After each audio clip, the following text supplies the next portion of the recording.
It is baseball night in the Ozarks. In terms of rivalries, few of them get more heated than Ozark and Nixa. They're not sister cities, but they are certainly brother cities. The Christian County Twins just south of Springfield, Missouri. About 20,000 people call each of them home. And since the dawn of existence, Nixa and Ozark have been rivals with one another, whether it's sports, economics, gas prices, restaurants, tiddlywinks, you name it.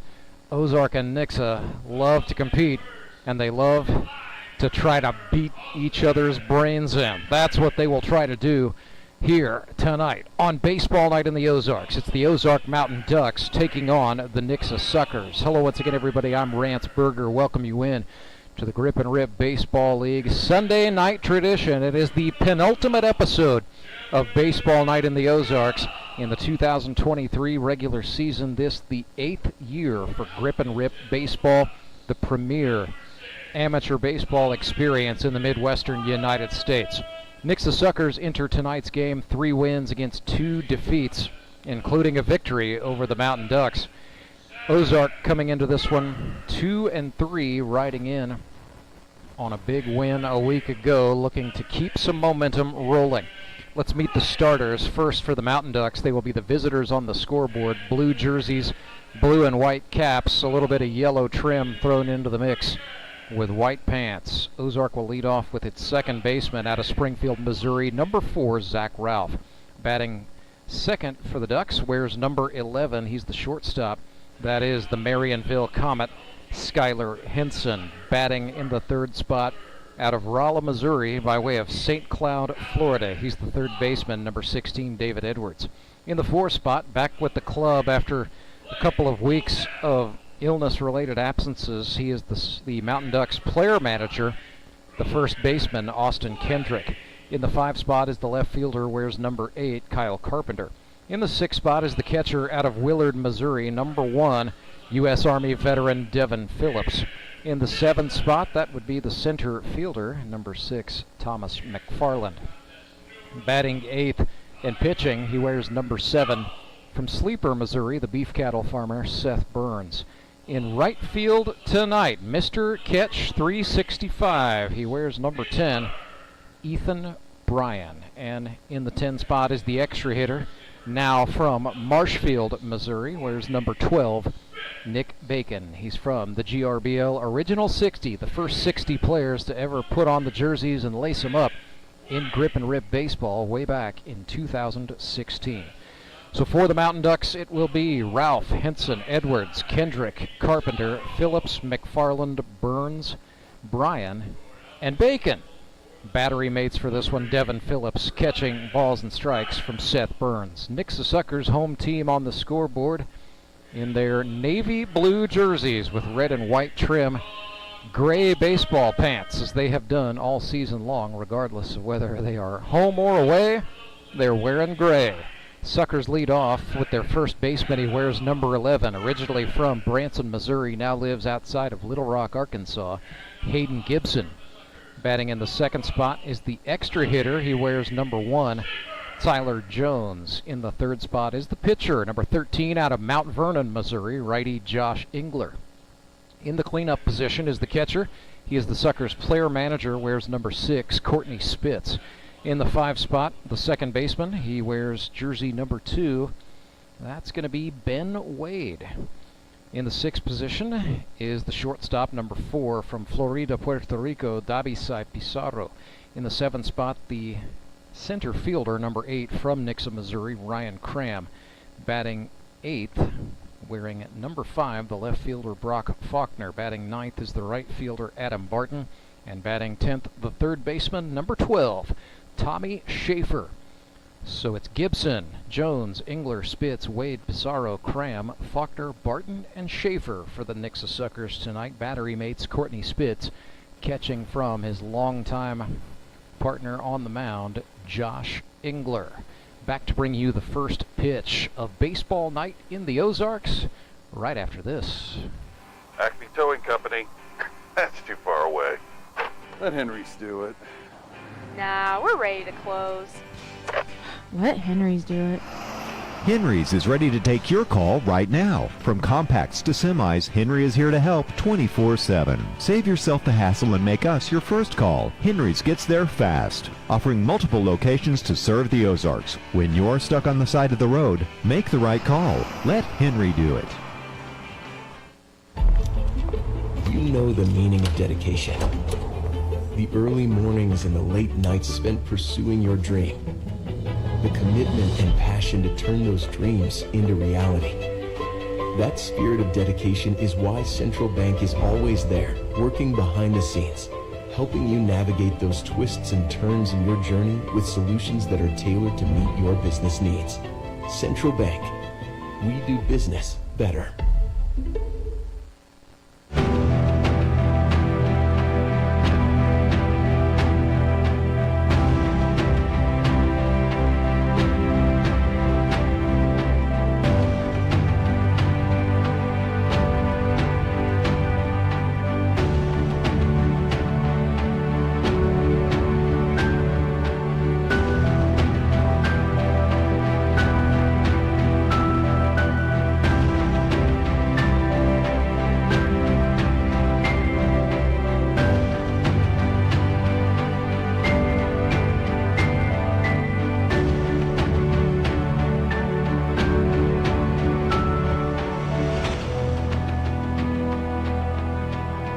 Baseball night in the Ozarks, Nixa Suckers, Ozark Mountain Ducks.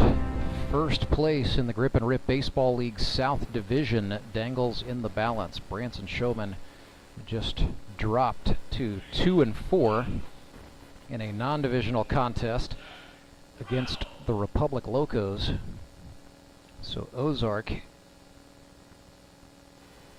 has a fighting chance here, but would need to beat the Nixa Suckers by a pretty fair margin here tonight in order to take over first place in the South. Josh Engler starts Zach Ralph with a fastball low, ball one. It'll be Ralph, Henson, and Edwards to start the party for the Mountain Ducks here in the top of inning number one.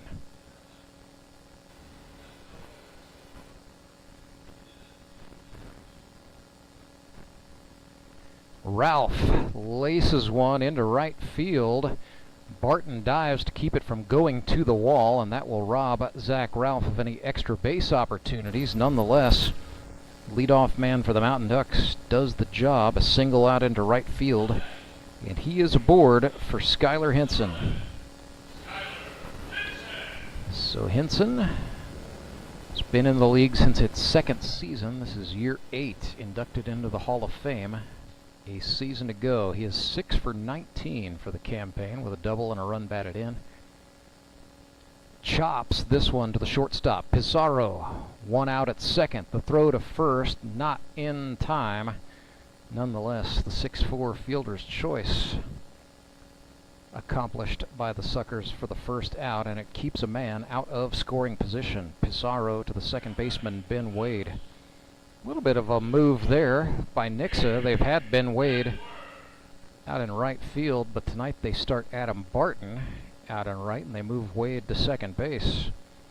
That is an offensive-minded strategy move, I do believe. Wade has been absolutely electric with the bat, trying to find a home defensively. He's played right field, second base, and third base this season. But it also accomplishes getting Adam Barton in the lineup and getting him some more regular looks, which should give the Suckers an offensive boost, provided both Barton and Wade deliver tonight.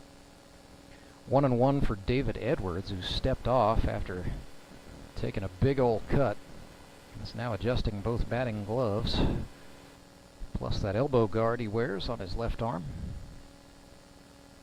Back into the box he goes for the 1-on-1. Josh Engler working from the third base side of that rubber. Bounces one, it gets away from the catcher Spitz, allowing Hinson to advance to second base without incident. So the Mountain Ducks move a man into scoring position with one down. 2 balls and a strike for David Edwards, who is 7 for 17 coming into tonight's game. Had 12 hits with the Branson Showmen a season ago. Had 13 hits with Republic as a rookie in 2021. This is ripped left side. Great diving stop by Tommy Schaefer, but he lost the ball momentarily, and that allowed Hinson to motor up to third. Dobby Cy Pizarro, the shortstop, recovered the ball, just not in time to stop Hinson from advancing. It's going to go down as an infield single for David Edwards. And the Mountain Ducks with a little something cooking early, first and third for their manager Austin Kendrick. First action he has seen in a couple of weeks. He's missed 2 consecutive games. With family emergency and then illness running through the Kendrick household. So 2 for 8 with 2 runs batted in is AK in 2023. Swing and a foul ball off his own foot. Ball was into play. Big hustle from the catcher Spitz, but nothing doing as Kendrick had hit himself in the lead foot. Should have been a dead ball right there.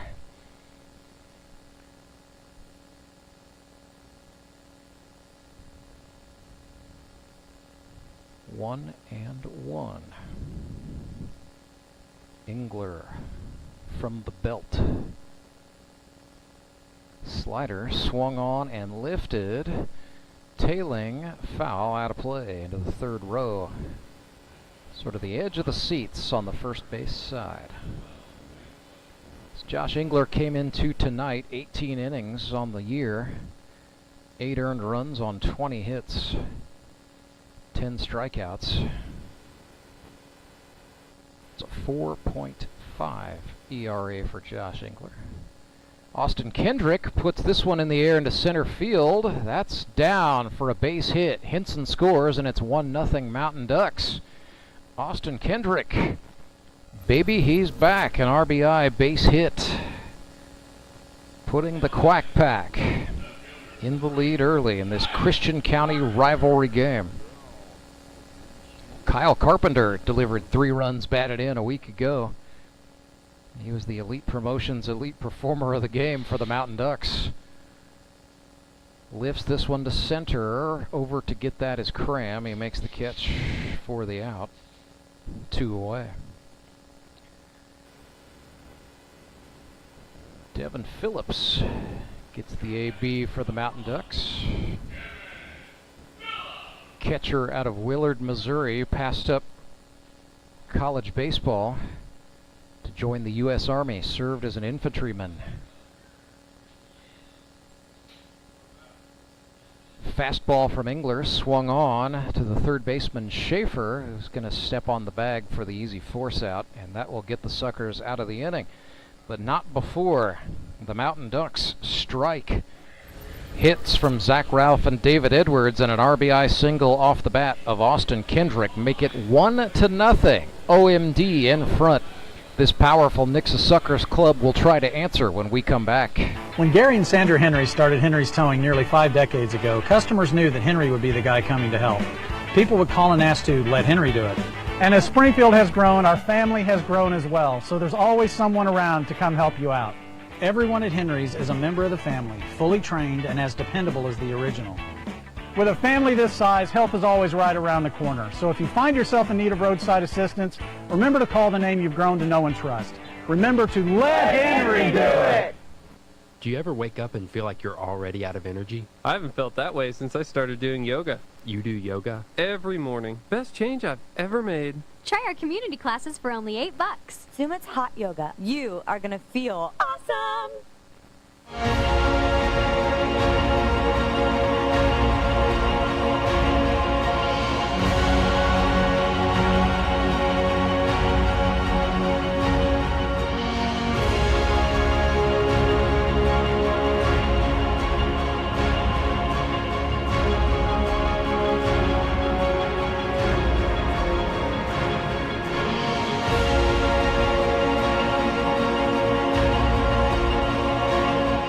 1-0 Mountain Ducks.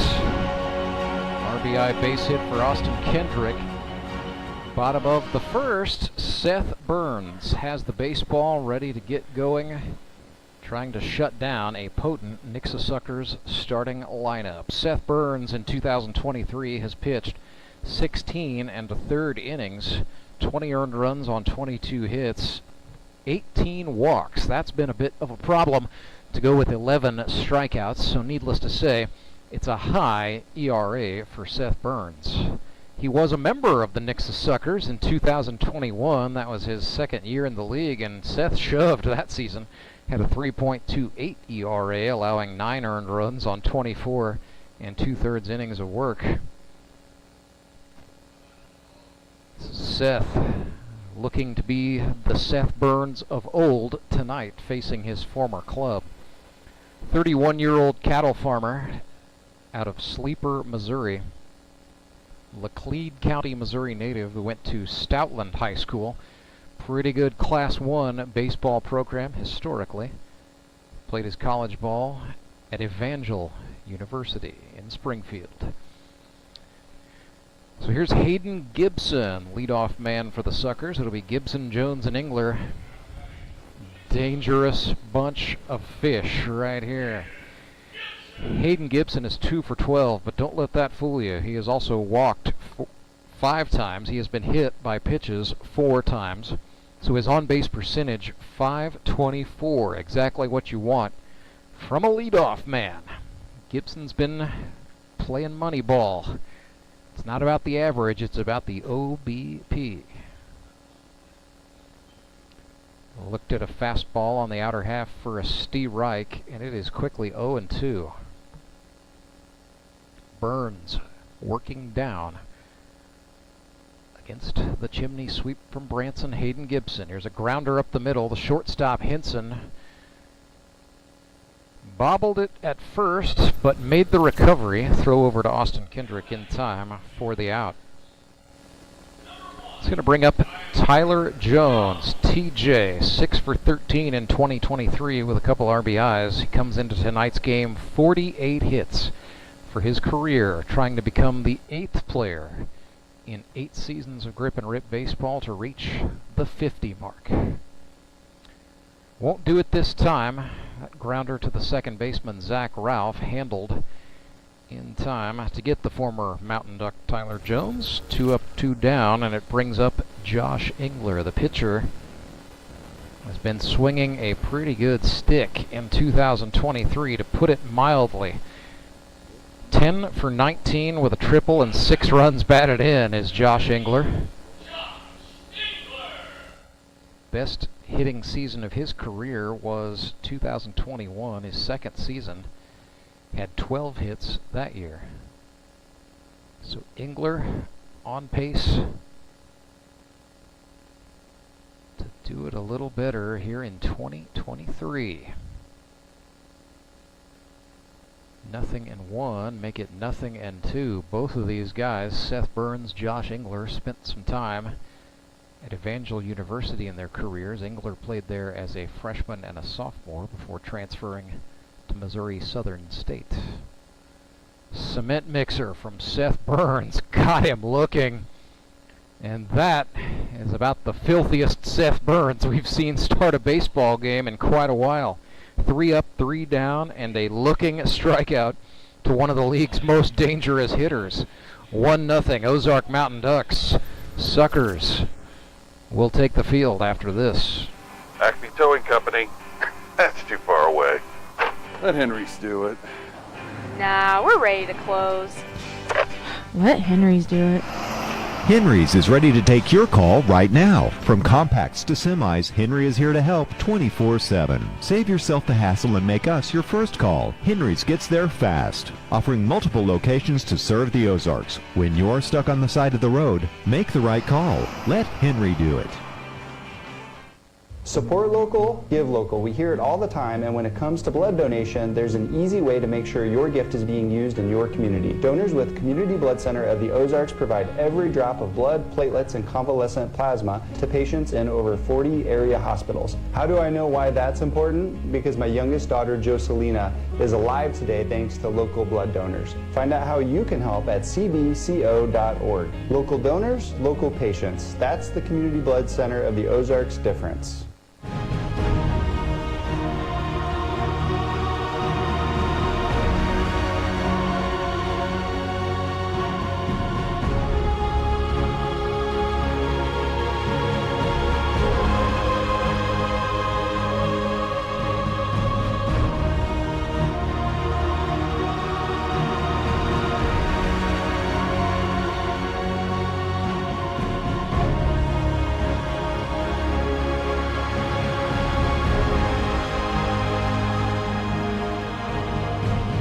Thomas McFarland, the center fielder, steps into the batter's box for the Mountain Ducks. They lead 1-0 at the start of the second inning. He looks at a Steve Reich from Josh Engler. McFarland, originally from the St. Louis Metro, Maryland Heights, Missouri, went to Pattonville High School, came to Springfield to play for Missouri,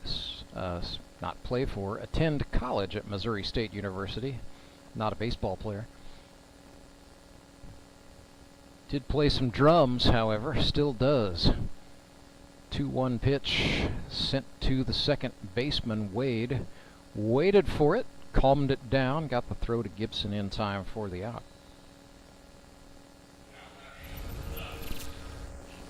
Seth Burns walks up to a little bit of Enya. Yes, really. Had In Sync's Bye Bye Bye as his walk-up tune a season ago, but Seth, certainly a character, has outdone himself with Enya in 2023. 1-0 from Engler. Might have been a little bit too relaxed as he hung one for Seth to foul off there.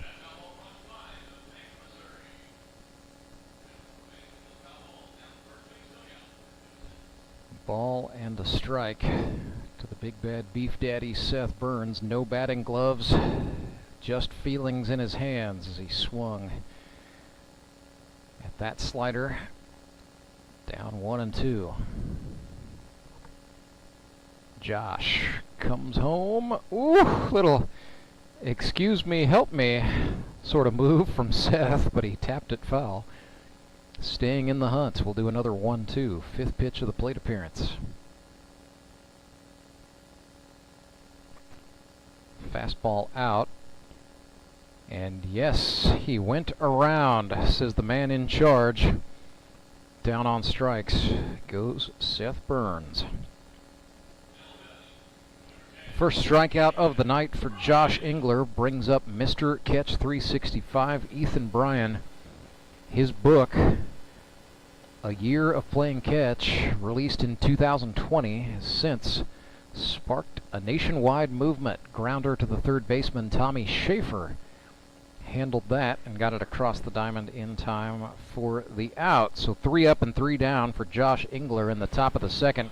Sends us to the bottom of the inning with the score. Ozark 1, Nixa Suckers 0.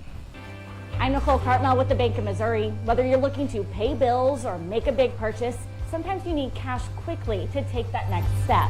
A consumer loan might be a perfect option to help you live well, bank well. Sonia McClendon, one of our branch managers, is here to explain. Thank you, Nicole. We provide personal consumer loans for almost any purpose, from building your credit to financing that new car. We offer competitive rates, and decisions are made locally so we can get you the money that you need quickly. But what makes our consumer loans unique is that personal touch. For example, I recently worked with a customer to secure a loan for a horse trailer. He could have went elsewhere, but he chose to work with his bank because of that personal relationship that we've built with him. Being able to work with your personal banker that you know and trust makes a big difference. That's right, because we work with our customers to help them live well, bank well. Get started at bankofmissouri.com.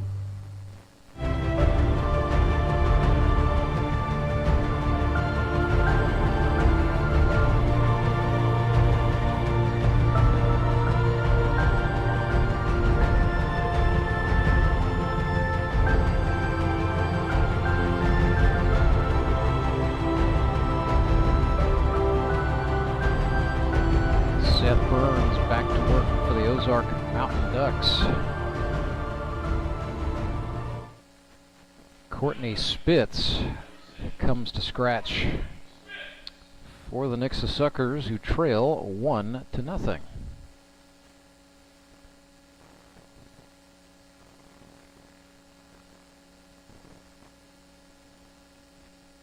Courtney Spitz spent a fair bit of time behind the plate catching pitches from Seth Burns in 2021, so he is familiar with the man on the mound. We'll see if he can parlay that into an advantage here. Ahead here 2-0.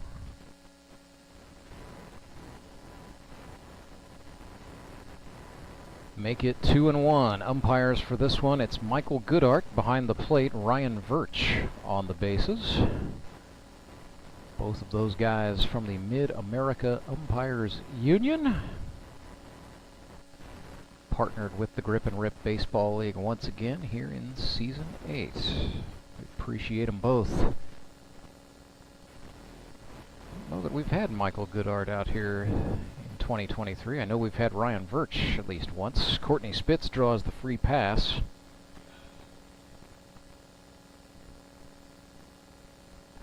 Well, there we go. It's at least Michael Goodart's second GRBL appearance in 2023.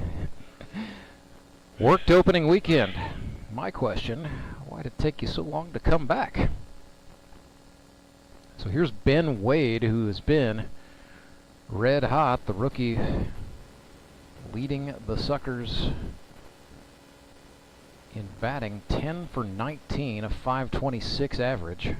2 triples, 4 runs batted in. Courtney Spitz takes off, and he is going to steal second base uncontested. So into scoring position he goes for Wade. And that is speed by design. Spitz putting Wade in the 5 spot, moving him up in the order a little bit with the idea that he would stay hot, the 22-year-old out of Kansas City, Missouri. 2 balls and a strike. Burns fired a curveball, called strike, and it's 2-2.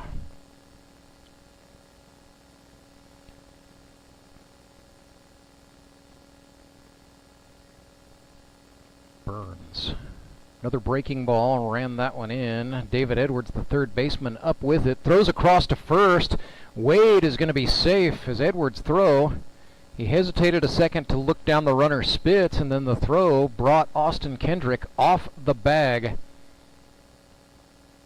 Going to score that as an infield single for Ben Wade, who now has 11 hits for the campaign. One of those 50-50s goes the way of the batter. Sets up first and second for the Suckers with nobody out for Dabisai Pizarro.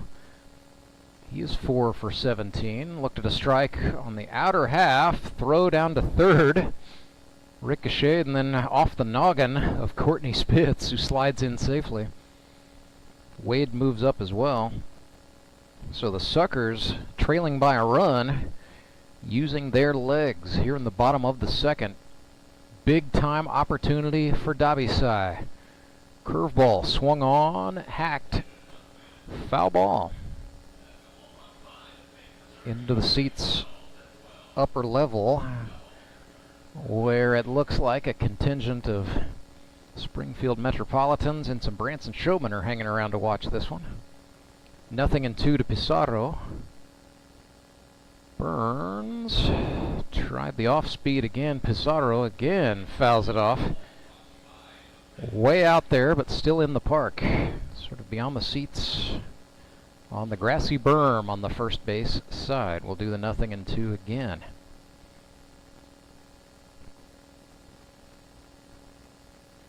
That was a curve, but Seth Burns did not get much spin on that one.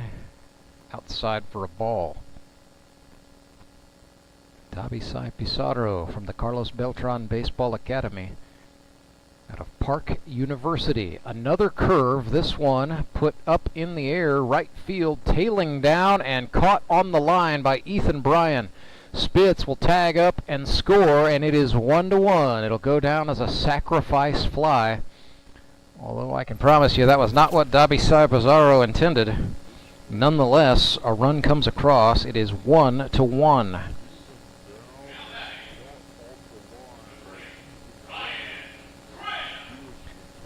Ben Wade, the tail runner, also tagged up and advanced, so he's at third for Ryan Cram. Suckers center fielder puts this one in the air. That will not get off the infield. Second baseman Zach Ralph is there to make the catch. So 2 down, runner stays put. It is a runner at third for Brock Faulkner, number 5. Now lives in Nixa, Missouri. He is originally from Park Hills, but he went to high school at Rogersville. Seth Burns firing a steady diet of off-speed pitches here in the second. Watched Brock Faulkner foul that one off to the first base side. Faulkner 2 for 10, so hitting 200. He has also drawn 4 walks. So the on-base percentage pretty healthy. But Brock Faulkner, the plumber, would like to do something with the 0-2 right now. Burns worked in, got him looking. Faulkner took a long look back, but Michael Goodart rung him. 2 strikeouts for Seth Burns. It is a tie ball game. 1-1, headed to the third. We'll bring it to you on the other side of this break. Meanwhile, make sure you like the channel and subscribe. And don't forget to support the sponsor of our streaming coverage of Grip and Rip Baseball, Central Bank of the Ozarks. Redline Athletics is the Ozarks' #1 youth sports performance training center. Redline uses the latest in technology, equipment, and techniques to help kids ages 8 to 18 prepare for competition in all sports, with our #1 goal to make them a better athlete first. Redline Athletics now offers team training. Bring your full squad in for workouts with our professional staff and boost their speed, strength, agility, and skills. Train like a pro at Redline Athletics, located in Southeast Springfield, just off James River Freeway in South Glenstone. You know the meaning of dedication. The early mornings and the late nights spent pursuing your dream. The commitment and passion to turn those dreams into reality. That spirit of dedication is why Central Bank is always there, working behind the scenes, helping you navigate those twists and turns in your journey with solutions that are tailored to meet your business needs. Central Bank. We do business better.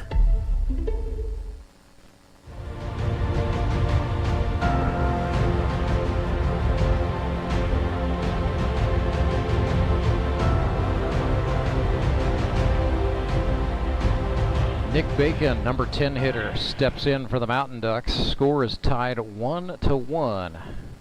The rivals, the Nixa Suckers, the Ozark Mountain Ducks, are in the third. It's baseball night in the Ozarks. Bacon looks at a strike from Josh Engler.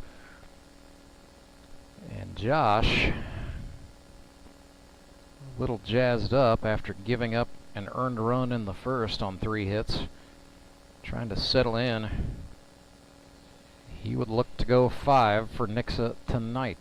That is a pitch outside to Nick Bacon, who's in the hole here, 1-2. Engler's next offering is a fastball. Bacon reached out and spoiled it. So Nick with 1 hit in 2023.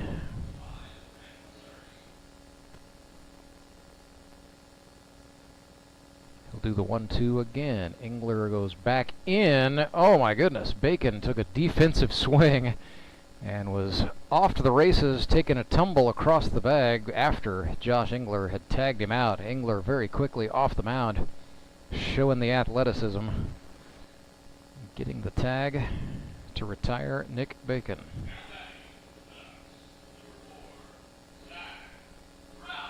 Goes down as an unassisted putout, 1 gone. Zach Ralph steps in for the Mountain Ducks. Big signaling there from the Suckers catcher, Courtney Spitz. Not sure what that was, bringing the fielders to standard depth, but Ralph puts one way up into left field. Over to get that is Brock Faulkner for the out. So Ralph falls to 1 for 2 on the night. That will bring up the shortstop, Skylar Henson. He grounded to the shortstop into a fielder's choice his last time up. 6 for 20 is Henson. So hitting 300.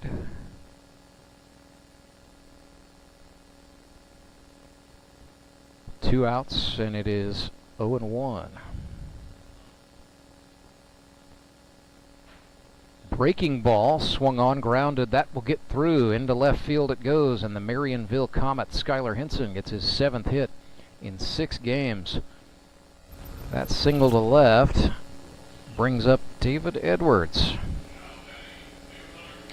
Reached by way of an infield single. First time. So batting here with a man on and 2 gone. In the top of the 3rd is Edwards. This is well hit. Way back to center field. One hop and it is off the wall. Henson gets the go sign.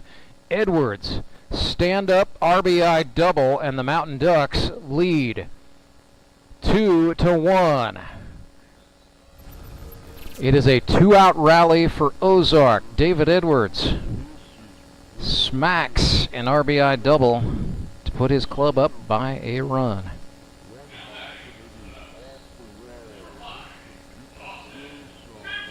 Another quarter goes in the merry-go-round. Here's Austin Kendrick. Had an RBI single his first time up. That was in the 1st. So Kendrick now 3 for 9 in 2023.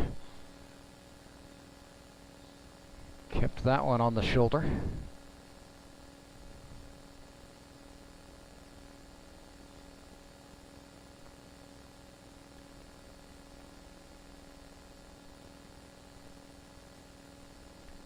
One and one counts even. So 2-1 is the score. Ozark Mountain Ducks have the lead. Top of the 3rd, 2 out. Runner on second is Edwards.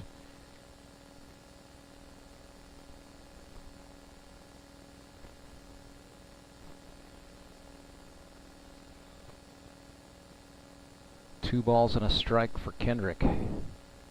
Slider sent up the middle. That's going to get through, and the 2-out rally continues. Edwards rounding 3rd and heading for home, sliding across. 3-1 for the Mountain Ducks. 2 hits for Austin Kendrick, 2 RBIs. Mountain Ducks skipper hauling the mail today.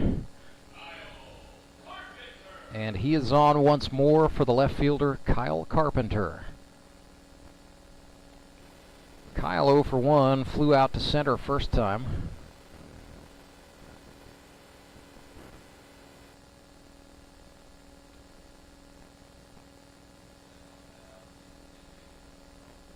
One 0 to Carpenter. Off-speed pitch, put in the air to left, tailing down, and that is on the line fair. Faulkner, the left fielder, runs the ball in as 3 suckers converged. Nixa appealing, lobbying for that to be called a foul ball. Instead, that's a double for Kyle Carpenter. Left-hander with the oppo juice. Sets up second and third for Devin Phillips. Mountain Ducks catcher, 0 for 1 on the night, 6 for 17 for the campaign. 7 hits and counting for the Mountain Ducks this game.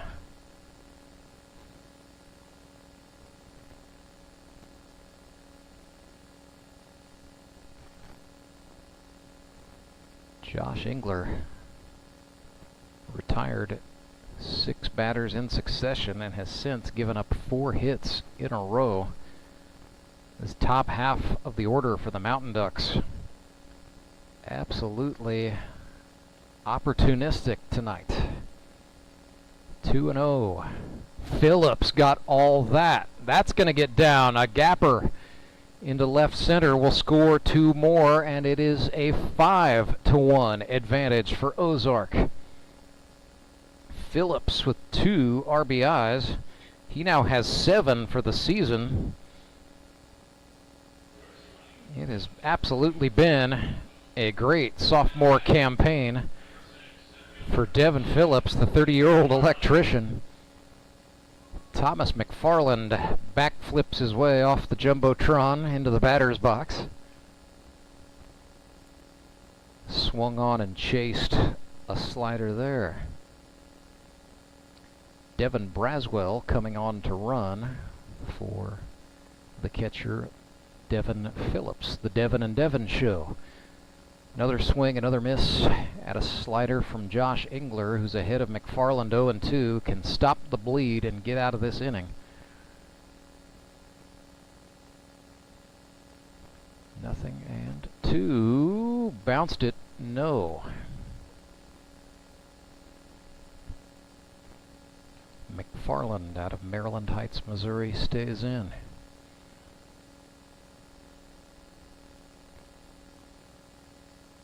Fastball, got him. Looking, down on strikes goes Thomas McFarland. Second strikeout of the night for Josh Engler, but the damage most certainly inflicted. RBI base hits for David Edwards, Austin Kendrick, and Devin Phillips. It is 5-1 for the Ozark Mountain Ducks. Suckers will try to respond in a moment. If you and I knew plumbing, you and I would never need to call United Plumbing, U-N-I-T-E-D. But you and I can't fix a pipe or a faucet filled with lime, so we always call United and they're there right on time. You and I once tried it, then decided to call United, treating you and I the way you and I would want to be. So call United Plumbing, U-N-I-T-E-D. United Plumbing. Acme Towing Company. That's too far away. Let Henry's do it. Nah, we're ready to close. Let Henry's do it. Henry's is ready to take your call right now. From compacts to semis, Henry is here to help 24/7. Save yourself the hassle and make us your first call. Henry's gets there fast, offering multiple locations to serve the Ozarks. When you're stuck on the side of the road, make the right call. Let Henry do it.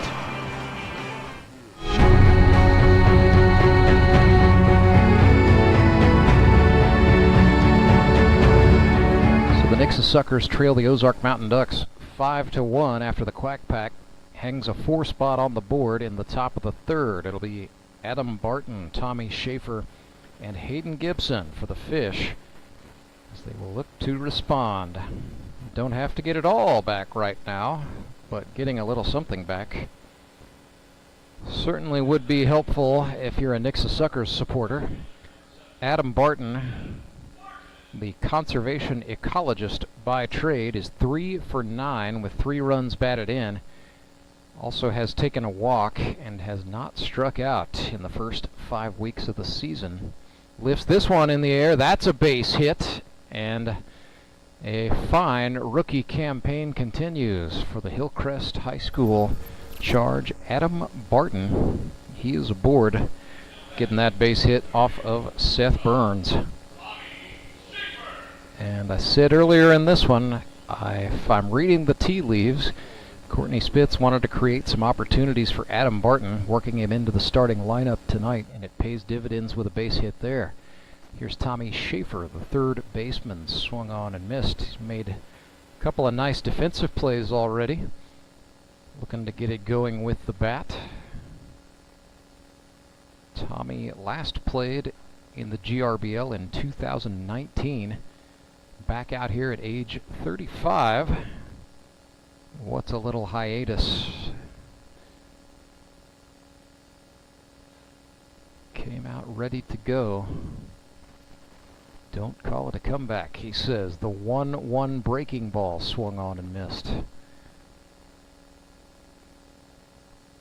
I would suspect Seth Burns will stay with the off-speed stuff. Not a bad decision against a guy who hasn't looked at live pitching in a while. Slider misses out, and Schaefer's back even. 2-2. He had a .348 on base percentage his rookie year with Team Elite back in 2018. That was the precursor to these Nixa Suckers under the management of Courtney Spitz.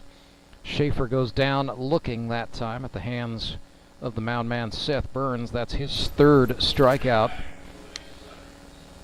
And back to the top of the order go the Nixa Suckers. Hayden Gibson grounded out to short first time.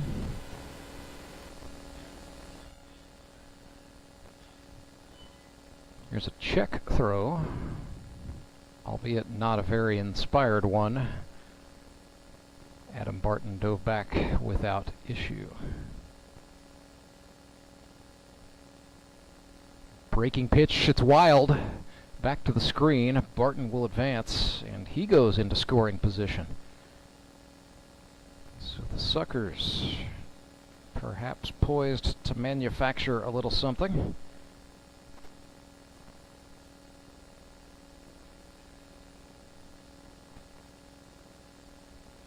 One-0 pitch. Outside. 2-0.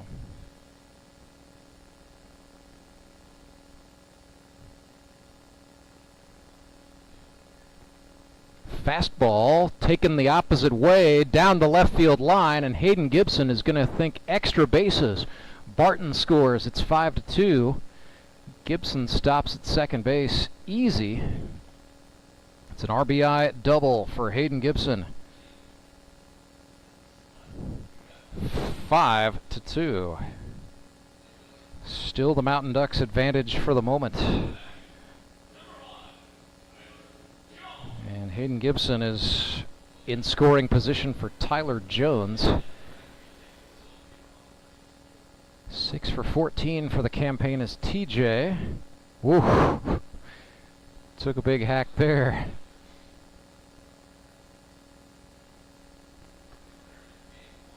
Two RBIs on the season for TJ. He's got 33 in his GRBL career. One of the league's all-time best in that stat category. Make no mistake, Tyler Jones at his best when the pressure is on. He's won the Howard Bell Trophy Championship 3 times in his career. His name is on it for 2018, 2020 with the Mountain Ducks, and then 2021 with Moon City. This is in the air toward the gap in left center. McFarland won't get there. Base hit for Tyler Jones. Gibson gonna go around third to the dish. The 49th base hit in the GRBL career of Tyler Jones. Plates a run. That's career RBI number 34. And TJ cuts the deficit to 2. It is 5-3.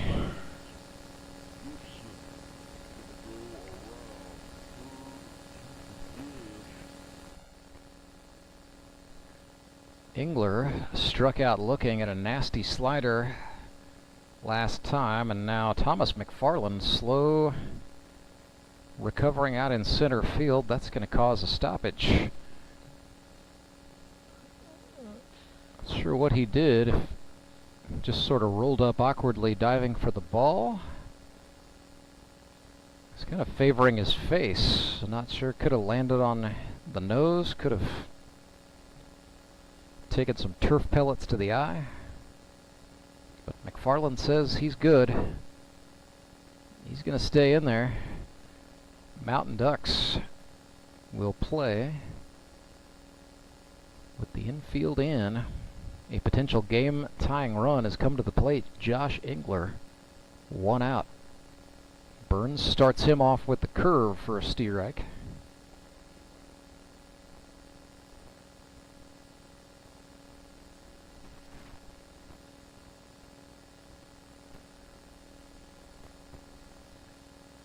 Burns then tried a slider. Josh Engler declined to chase, and it is 1-1.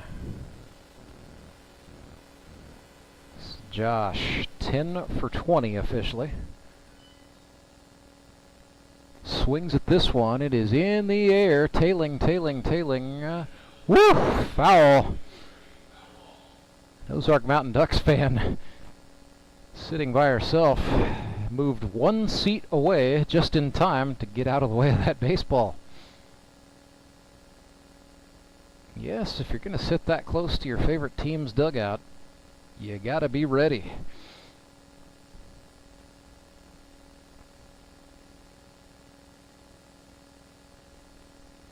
Ball and 2 strikes. Seth Burns delivers a breaking pitch. Engler chopped it. Foul. Third base side. He'll stay in the hunt.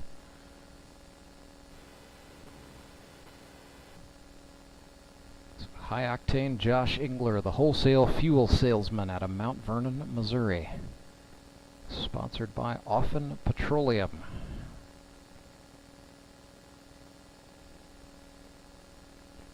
Burns, a slider misses. Josh thought about it, but wisely elected not to chase. It's 2-2.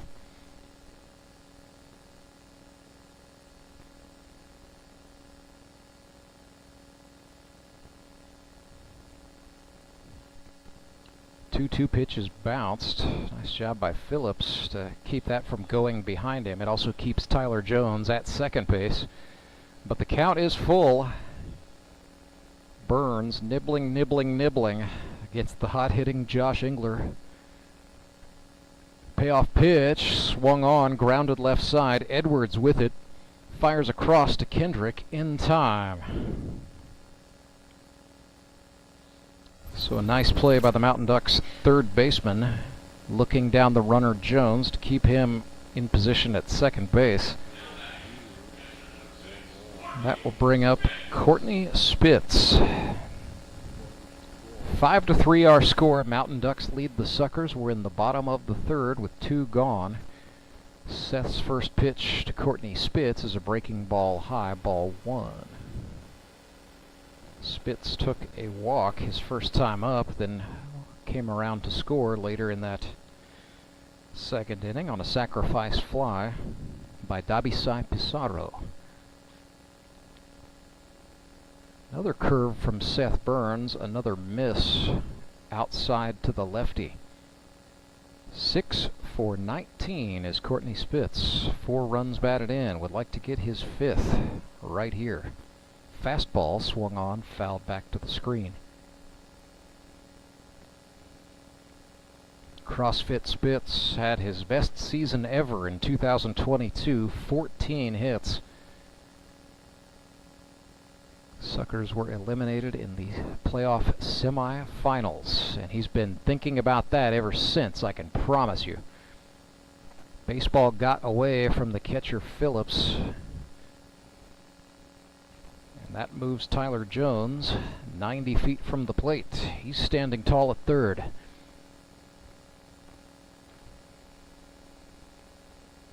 Three balls and a strike. Ben Wade waits in the on-deck circle for Nixa. He will get his opportunity. First and third, Courtney Spitz walks for the second time tonight, and Wade hits with runners on the corners. 1 for 1 tonight. Beer Money Ben Wade works in accounts payable for Will Fisher Companies. They distribute AB InBev beer throughout southwest Missouri.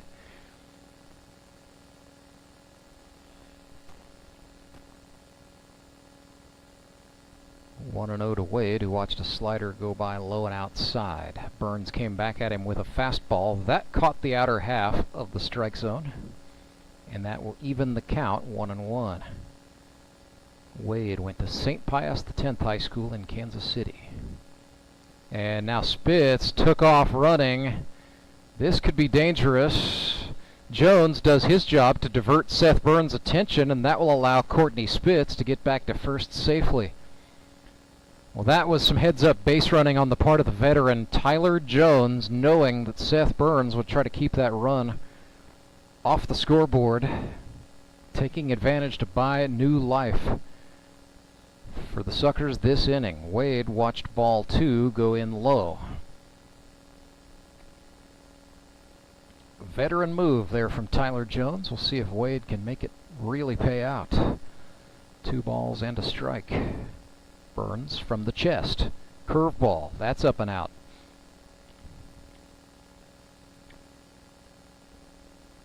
Seth Burns, 3 strikeouts, 2 walks in this ball game. Pitch economy starting to wear. Spitz takes off again. That's a called strike, and then the throw brought the shortstop Henson off the bag. So Courtney Spitz steals, but Ben Wade is in a full count.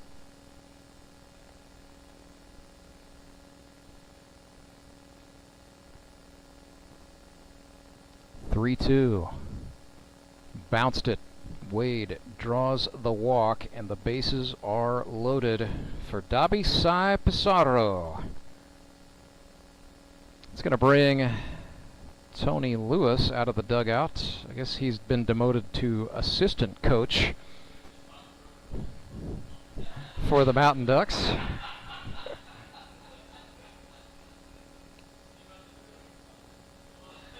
Austin Kendrick coming over.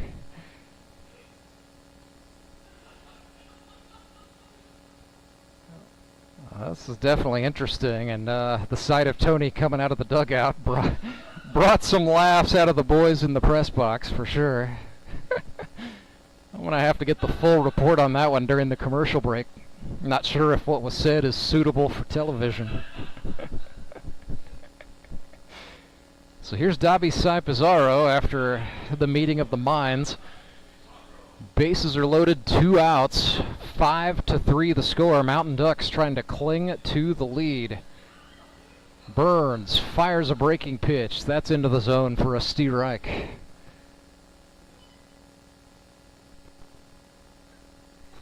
Nothing in 1. Fastball. Called strike on the outer half. Wade almost got caught napping over at first, but returned in time. Tyler Jones has been standing over at third base for a long time. Dabi Sai Pizarro down, nothing in 2. Seth Burns winds and fires, no. Missed that time.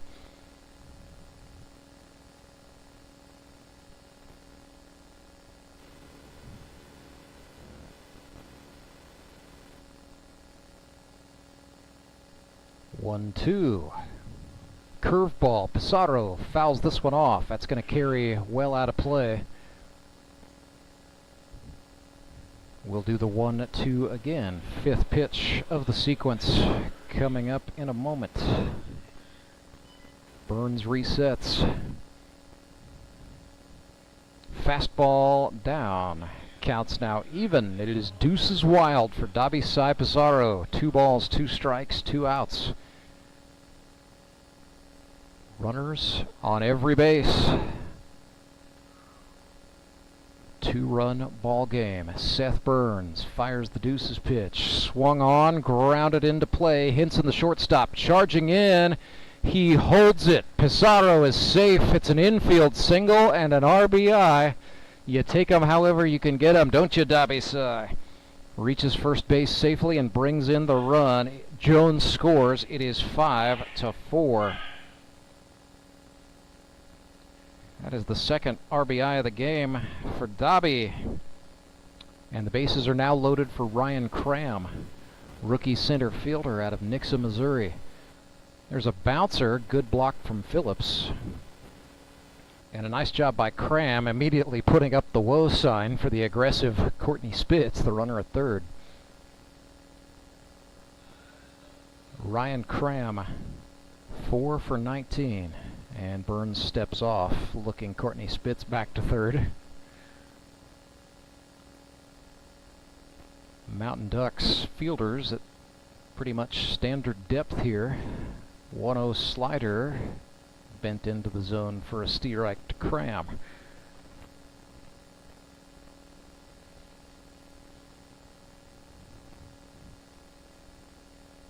One and 1.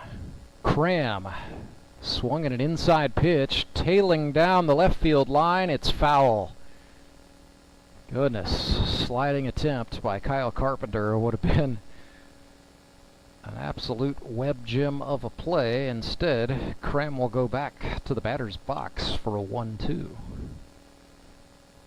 Runners return to their bases.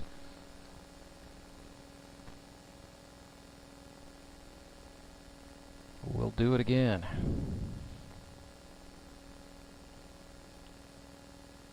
Two-strike pitch from Burns. Cram pokes it. Back goes Ralph. He will not get there. Leaping grab not successful, and the Suckers take a 6-5 lead as Spitz and then Wade come across. A 2 RBI blooper from Ryan Cram, but the bloop is enough. And the Suckers have crawled their way out of a 4-run deficit to take the lead, 6-5.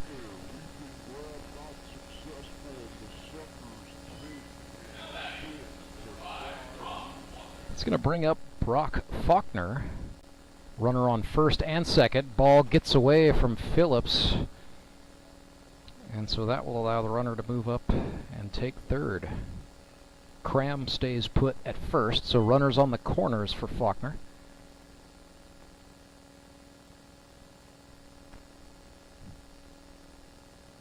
Steerike thrown. Ball and a strike. Heads up running from Dobby Pissarro, even with the Suckers in the lead. He's thinking aggressively on the pass ball. Now Cram is going to run. He'll take second uncontested. So 2 men into scoring position for Nixa. Mountain Ducks have got a lefty up in the bullpen. That's Devin Braswell. And he may be pressed into action sooner rather than later. 2 balls, 2 strikes, 2 outs. Seth Burns has been here before. He'd like to get out of it this time. Winds and fires. It's a curve. Got him looking. Ducks get out of the inning, but the Nixa Suckers just put up a massive 5-run bottom of the third. RBIs from Hayden Gibson, Tyler Jones, Dobby Pissarro, and Ryan Cram. And the Suckers now lead 6-5. Don't go anywhere. We've got what is called a barn burner. I need a change. My workouts are too boring. Oh, I've got an amazing workout for you. Hot yoga. I've lost weight and I'm more flexible. Try our community classes for only $8. Sumit's hot yoga. You are going to feel awesome. I'm Nicole Cartmel with the Bank of Missouri. Whether you're looking to pay bills or make a big purchase, sometimes you need cash quickly to take that next step. A consumer loan might be a perfect option to help you live well, bank well. Sonia McClendon, one of our branch managers, is here to explain. Thank you, Nicole. We provide personal consumer loans for almost any purpose, from building your credit to financing that new car. We offer competitive rates, and decisions are made locally so we can get you the money that you need quickly. But what makes our consumer loans unique is that personal touch. For example, I recently worked with a customer to secure a loan for a horse trailer. He could have went elsewhere, but he chose to work with his bank because of that personal relationship that we've built with him. Being able to work with your personal banker that you know and trust makes a big difference. That's right, because we work with our customers to help them live well, bank well. Get started at bankofmissouri.com.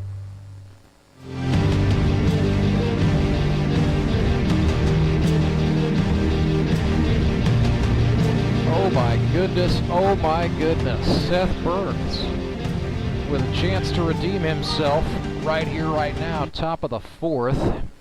Engler on the mound, still for Nixa, so managerial decision made for Courtney Spitz.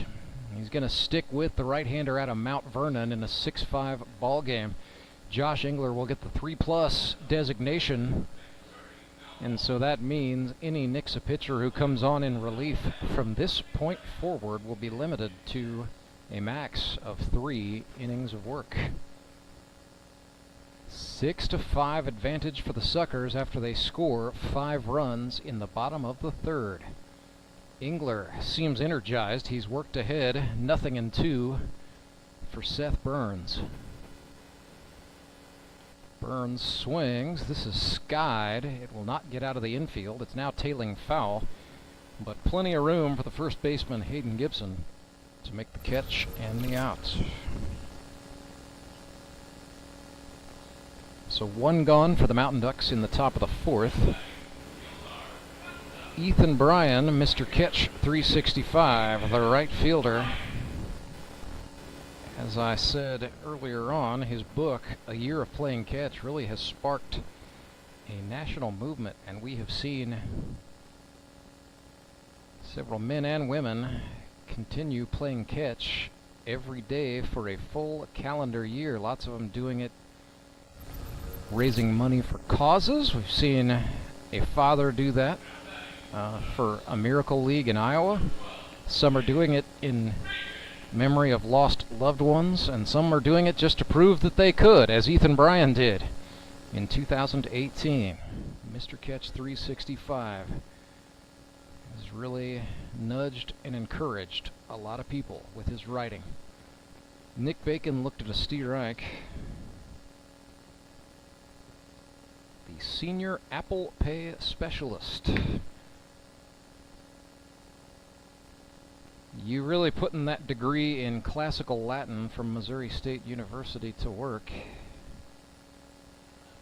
That is 100% real. He really thought he was going to be a Latin teacher and then got it rolling. Apparently Latin not entirely dead. It lives with Nick Bacon. But Nick Bacon will live to fight another day. Down on strikes he goes. A Josh Engler slider puts the Mountain Ducks down in order. A 1-2-3, top of the fourth, so the Suckers lead 6-5. To the bottom of the fourth inning we will go right after this. Support local, give local. We hear it all the time, and when it comes to blood donation, there's an easy way to make sure your gift is being used in your community. Donors with Community Blood Center of the Ozarks provide every drop of blood, platelets, and convalescent plasma to patients in over 40 area hospitals. How do I know why that's important? Because my youngest daughter, Jocelina, is alive today thanks to local blood donors. Find out how you can help at cbco.org. Local donors, local patients. That's the Community Blood Center of the Ozarks difference. Do you ever wake up and feel like you're already out of energy? I haven't felt that way since I started doing yoga. You do yoga? Every morning. Best change I've ever made. Try our community classes for only $8. Sumit's hot yoga. You are gonna feel awesome.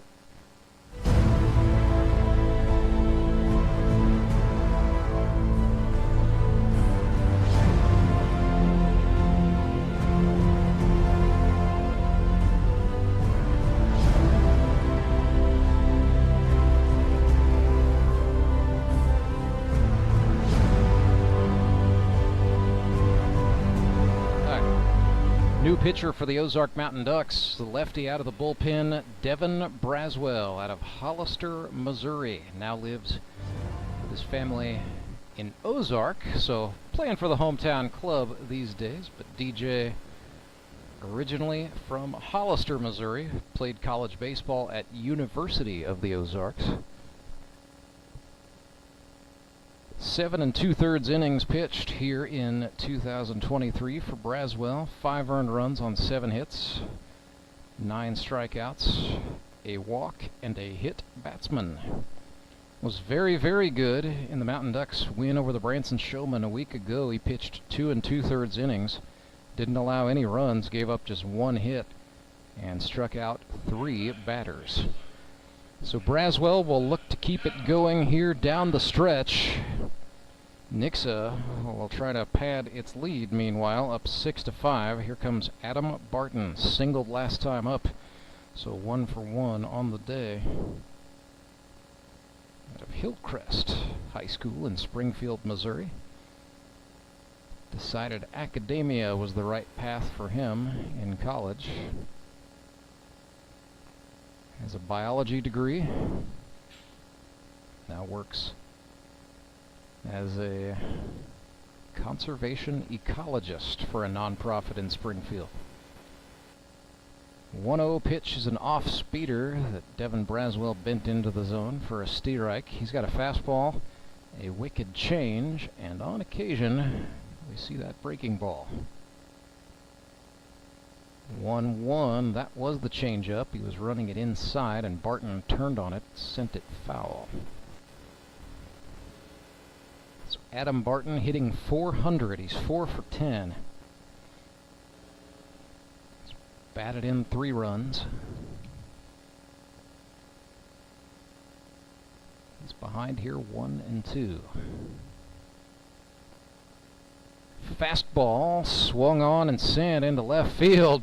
Barton wound up, stopped and said something to his buddies in the dugout before he touched first base. Yes, put the kid in the lineup and the kid will produce. Adam Barton having a night. 2 for 2 with a pair of leadoff singles, and he's on for Tommy Schaefer. Tommy went down looking to a slider first time up, but the lefty Devin Braswell, a different duck.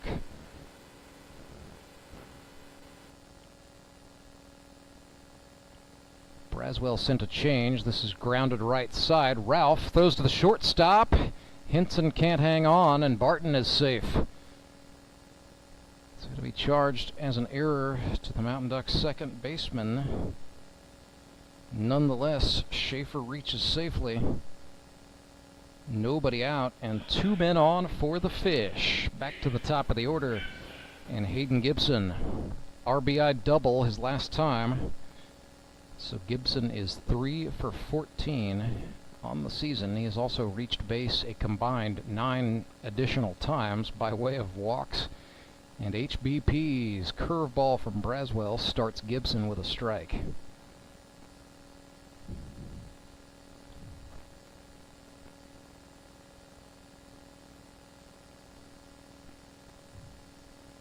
That's outside. Braswell just overthrew. Nothing to overanalyze there. Devin Braswell and Devin Phillips will have a chat.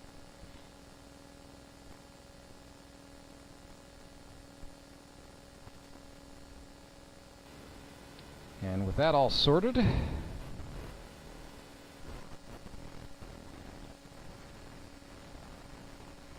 little musical interlude for the folks in attendance. Guys are having way too much fun at this time of the day. Gibson tied up by the change. It is 1 and 2.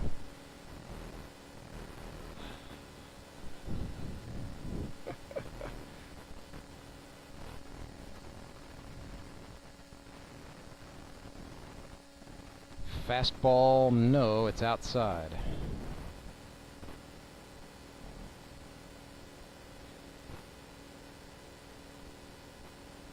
Devin Braswell, 2-2 pitch to Gibson.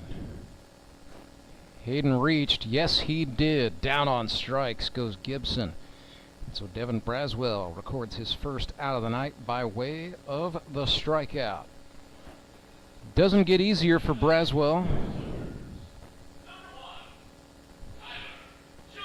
Here's Tyler Jones chasing down a bit of history here.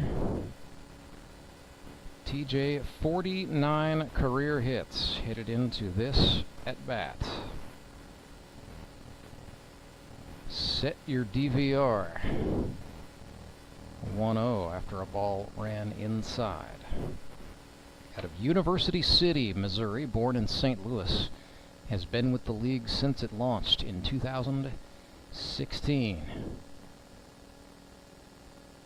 Done a lot for this league, just in terms of being a good friend and a good teammate through the years, but has also made a lot of his teammates and opponents aware of some cultural issues in society and in sports.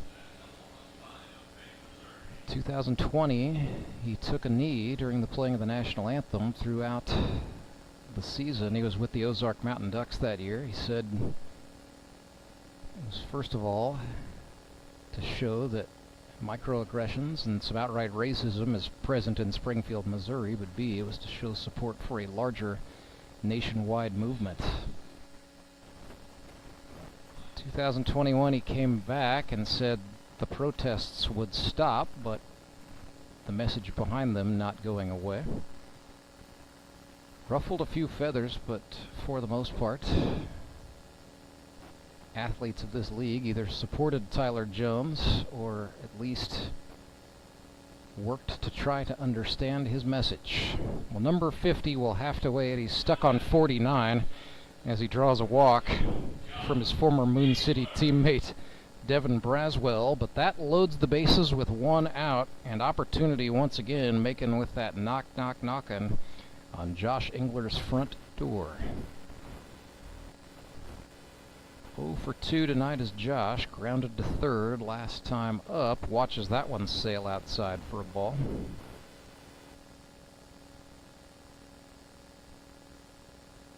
Six to 5 ball game. Suckers with a 1-run advantage and a chance to extend it here. Bases loaded, 1 out. Braswell fires a fastball. No, that's down. Josh Engler, 6'6". It's a lot of shin to contend with. Would have been a strike to a shorter man, but not Big Josh. 2-0. Overcompensated and ran him high and tight. 3 balls, no strikes.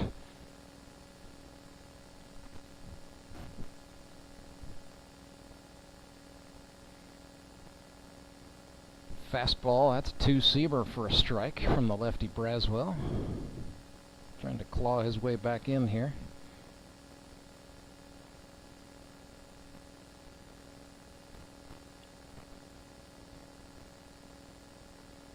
Three-one, swung on in the air to right. Back goes Brian, reaches up, can't find it. Check that, that's Bacon. Doesn't matter. 7-5 for the Suckers. Josh Engler with an RBI base hit, and Schaefer will also come across, make it 8-5. The advantage. It's a 2 RBI single off the bat of Josh Engler, coming at a good time. His 11th hit of 2023.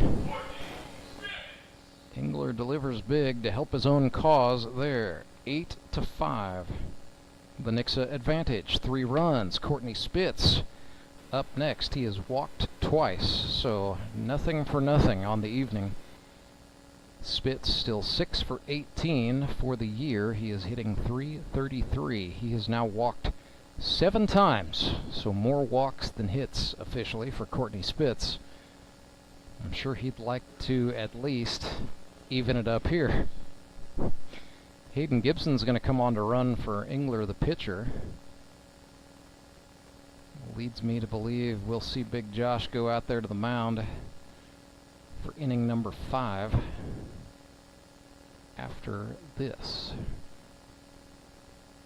But the more pressing matter, Courtney Spitz, runners on the corners, 1 out, 0-1 as Braswell kicks and fires. 2-seam fastball is a called strike on the outer half.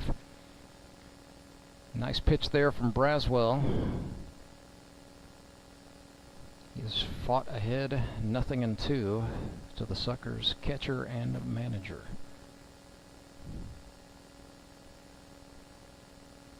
Spitz rips that one. That's going to get through the second baseman's glove. Across comes Tyler Jones. It is 9-5. It's going to be scored a hit, and I think rightly so. That was a laser off the bat of Courtney Spitz, so give him the RBI. Hot shot puts the Suckers up by 4. Here is Ben Wade, 1 for 1 with an infield single and a walk. So 11 for 20. Looked at a strike. Braswell bent a breaking ball into the zone.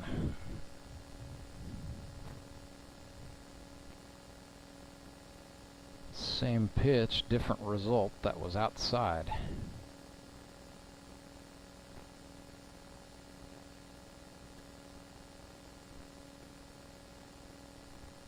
Ball and a strike to Wade. Swung on and ripped. Hit number 12 of the season for Benjamin Wade. It's going to bring in Hayden Gibson. A whoa up for Courtney Spitz at third. It's an RBI base hit for Ben Wade's second hit of the night. And it is now 10-5. Well, Austin Kendrick, the Ducks skip, has a quick word with Devin Braswell. Not sure you can really qualify that as a mound visit.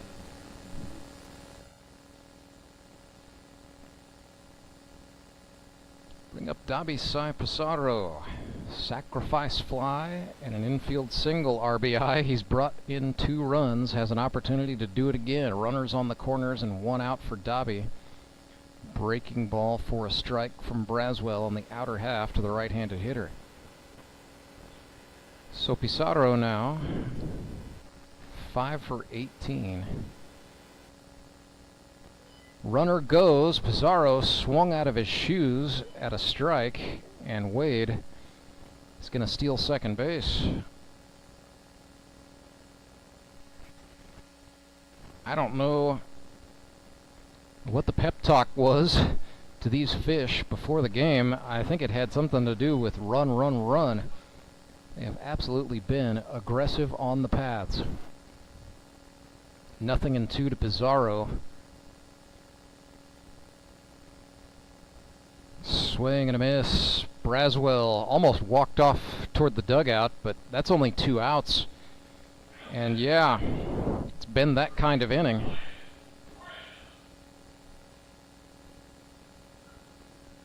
Five runs for the Suckers in the third. They have scored 4 in the fourth, leading it 10-5. Here's Ryan Cram. 1 for 2 with a pair of runs batted in.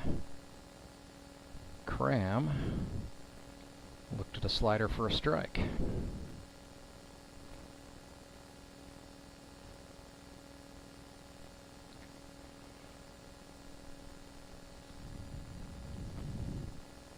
Same pitch, same result very quickly. Cram behind 0-2.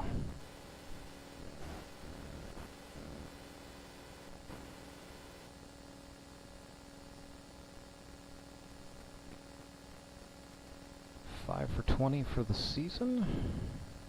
Oh, Phillips tried to frame it, but not buying.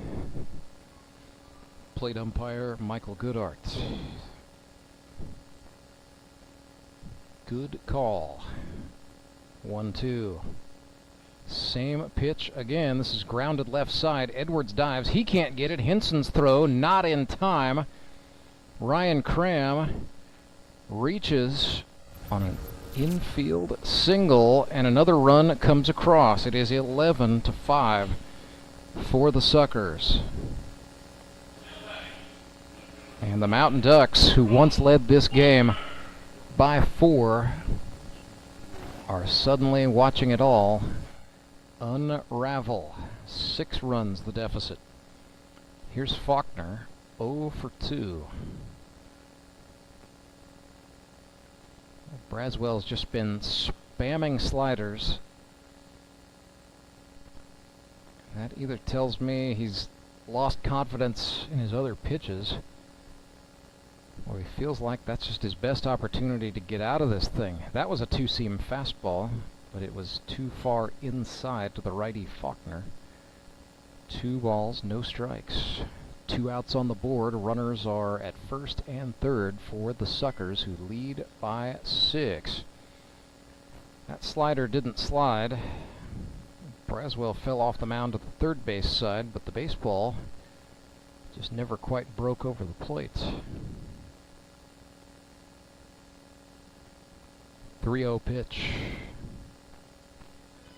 Get me over fastball is in the zone.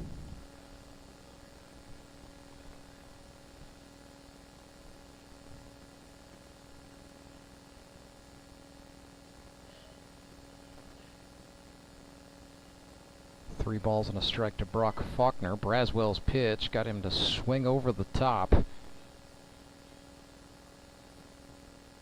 Count is full with 2 outs. Devin Braswell trying to pitch his way out of what has been a bad dream of a 4th inning.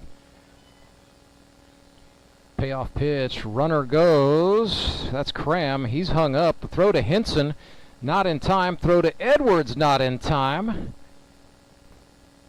And the Suckers were speedy. The Mountain Ducks just waited too long to act, and it's just been that kind of an inning. So a nice clean steal for Ryan Cram. A little unconventional, but effective nonetheless. 3-2. Braswell will try to get Faulkner at the plate. He did it. Got him looking with a slider. 3 strikeouts for Devin Braswell, but significant damage done by the Nixa Suckers. 5 runs in inning number 4. It is 11-5, headed to the 5th. Back with more Grip and Rip baseball right after this. Redline Athletics is the Ozarks' #1 youth sports performance training center. Redline uses the latest in technology, equipment, and techniques to help kids ages 8 to 18 prepare for competition in all sports, with our #1 goal to make them a better athlete first. Redline Athletics now offers team training. Bring your full squad in for workouts with our professional staff and boost their speed, strength, agility, and skills. Train like a pro at Redline Athletics, located in Southeast Springfield, just off James River Freeway in South Glenstone. You know the meaning of dedication. The early mornings and the late nights spent pursuing your dream. The commitment and passion to turn those dreams into reality. That spirit of dedication is why Central Bank is always there, working behind the scenes, helping you navigate those twists and turns in your journey with solutions that are tailored to meet your business needs. Central Bank. We do business better.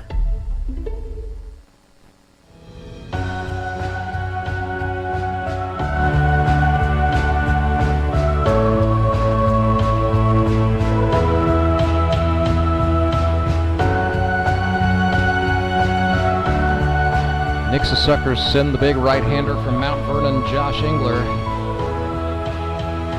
2 Pitcher of the Year awards, plus a Most Valuable Player award in 2021. He's been a hoss. There is one thing that has evaded Josh Engler in his GRBL career. That is the chance to play for the Howard Bell Trophy. He has been 3 times a semifinalist, 3 times denied. The only man with more of a bone to pick would be his catcher, Courtney Spitz. This is his 6th season in the GRBL. Spitz has been to the semifinals 5 times. He has never advanced to a championship game. Trying to shake off the nickname Semifinal Spitz. Would like to do it with this group of Nixa Suckers right here. Right now, 11-5 their lead over the Ozark Mountain Ducks. Zach Ralph skies one. Spitz back into foul territory, makes an over-the-shoulder catch to get the out. So this is week 6. We've got one more regular season game. That is all coming up, coming at you. One last Sunday triple header on Sunday, October the 1st. Starts at high noon with the Moon City Mavericks taking on the Republic Locos. Both of those teams riding high off of wins. At 3 o'clock, Springfield Metropolitans will face the Ozark Mountain Ducks. And then at 6, these very Nixa Suckers are in prime time one more time. Baseball night in the Ozarks. They will dance with the Branson Showmen. As it stands, Locos have a 1-game lead in the GRBL North at 4-2. Suckers are 3-2, holding on to an 11-5 advantage in this ball game. But a win would certainly put Nixa in a great spot. Headed into the final, well, matter of fact, they would effectively clinch first place in the GRBL South with a win tonight, because it would drop the Mountain Ducks to 2-4.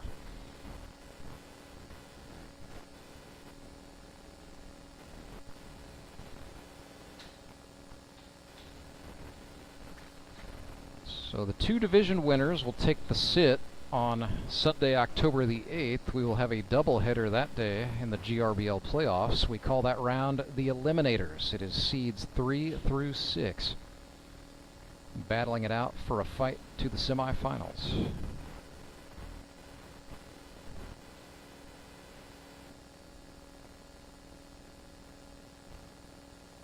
2-2 to Hinson. That's outside, and the count is full. 3 balls, 2 strikes. We'll have lots of time next week to go over playoff scenarios, but what you need to know tonight is the Suckers can win this ball game and clinch the GRBL South and a first round bye. That's what they're playing for. Hinson goes down looking, and it brings up David Edwards. Edwards tonight 2 for 2, an RBI double his last time up in the third. If he's going to get an RBI at this one, it's going to be by way of the long ball. Engler's first offering. Edwards was certainly swinging with the long ball in mind. Big fan.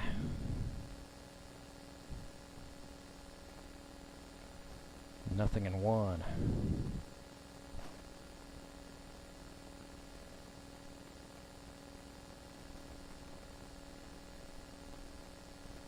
This will be Josh Engler's last inning of work. No matter what happens, he will hit the limit. Suckers have got some combination of probably Ryan Cram, Dobby Sai Pizarro, and Logan Wiley waiting in the wings. Be interested to see what Courtney Spitz does. 2-1. That's over the plate for a strike called. It's 2-2. Edwards is going to step out. He'll adjust the gloves, hop back in. 2 outs, 2 balls, 2 strikes. Josh Engler kicks and delivers. Slider outside. Counts full to David Edwards, the strength and conditioning coach at University of Missouri S&T. Back into the box for the payoff pitch. Fastball swung on, fouled off. We'll do it again. That baseball still up in the air. That might have cleared 22nd Street and hit the northbound lanes of US Highway 65. Way up there. Here is pitch number 7 of the plate appearance for David Edwards. Slider, no. Engler walked off the hill, not believing it. Slams the baseball in half-hearted frustration. David Edwards on safely for the 3rd time tonight. Here is Austin Kendrick, who is also 2 for 2 with a pair of runs batted in, 2 RBI singles for AK, and this his comeback game, first action since week 3.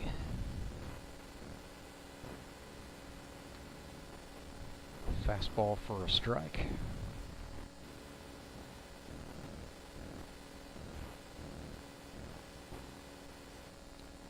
AK now 4 for 10. He has brought the batting average to 400 in this game. He'll be the first to tell you it doesn't matter because they're down by 6. That's just how he works. 0-2. Engler kicks and deals a slider. Kendrick lifts it. He's 3 for 3. An unbelievable game for Austin Kendrick. 3 opportunities, 3 singles. And it keeps the merry-go-round going, at least for the moment. Kyle Carpenter doubled last time up. Absolutely flared one off of the chalk line, separating fair from foul in left field. Kyle Carpenter now 5 for 15, hitting .333. That one is sprayed foul. That's a vintage Kyle Carpenter approach. Hits left-handed, but really attacks the left side of the infield. Just throws his hands as late as he possibly can, taking advantage of a third baseman who might be dozing. He has racked up plenty of hits doing that in his GRBL career, 20 of them to be exact, in 3 seasons.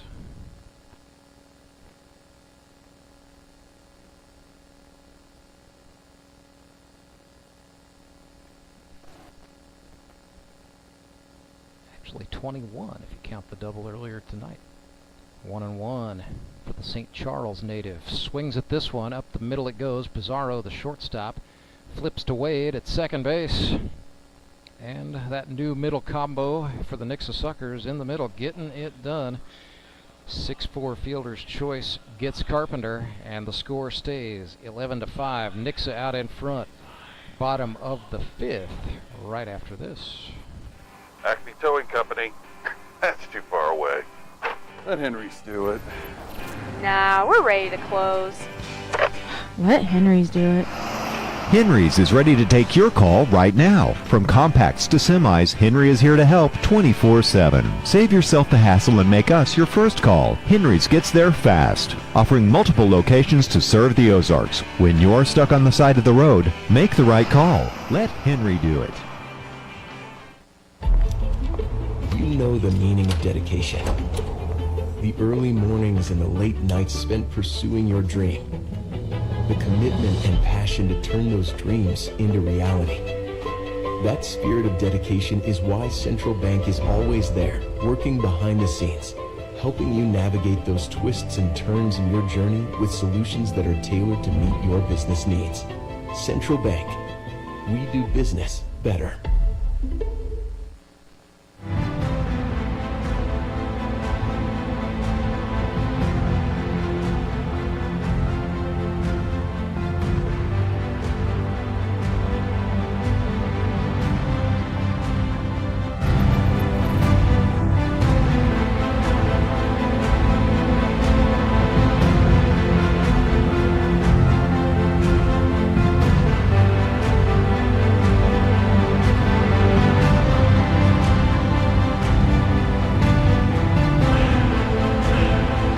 Towing pitching change for the Ozark Mountain Ducks. They summon another left-hander. This is Kyle Carpenter moving in from left field, getting some run on the bump.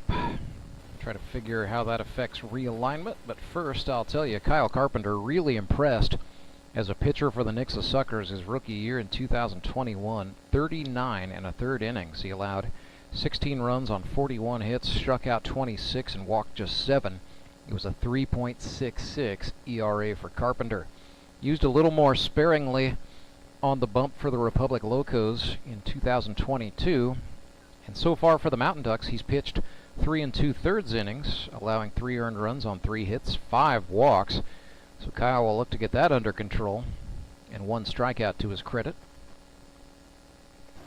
So Carpenter, when he is on, he's very good. Matter of fact, he was a pitcher at the junior college level at John Wood. That's in Quincy, Illinois. Really impressed in the early days of his grip and rip career, where we thought this kid Kyle Carpenter is going to be a pitcher only.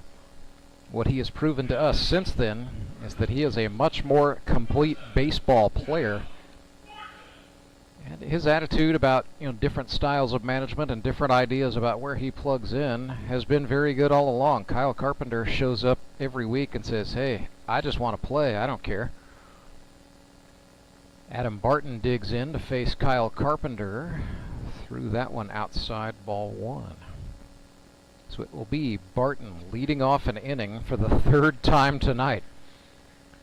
Not exactly the huge out of your number 9 hitter, but that's what's happening for the Fish after they put up a couple of 5-run innings to lead this one 11-5.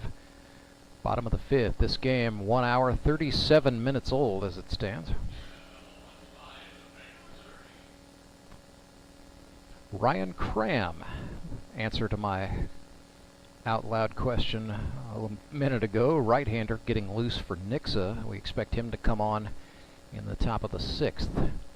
Mountain Ducks bullpen is quiet as Kyle Carpenter throws a strike to Adam Barton to even the count 2-2.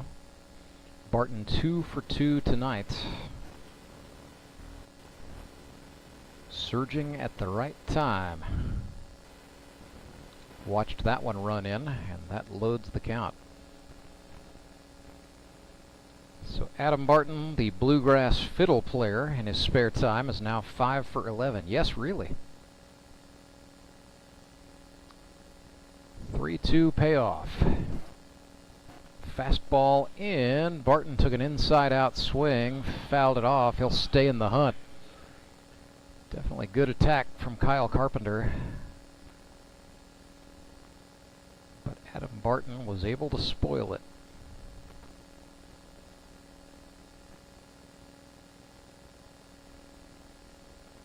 So Barton back in. We'll do the payoff pitch again. Fastball missed low. Adam Barton takes the walk, and Kyle Carpenter, a little frustrated with himself. He's going to have to shake that one off.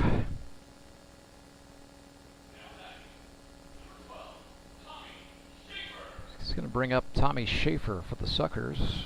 Reached on an error last time. He is 0 for 2 on the night.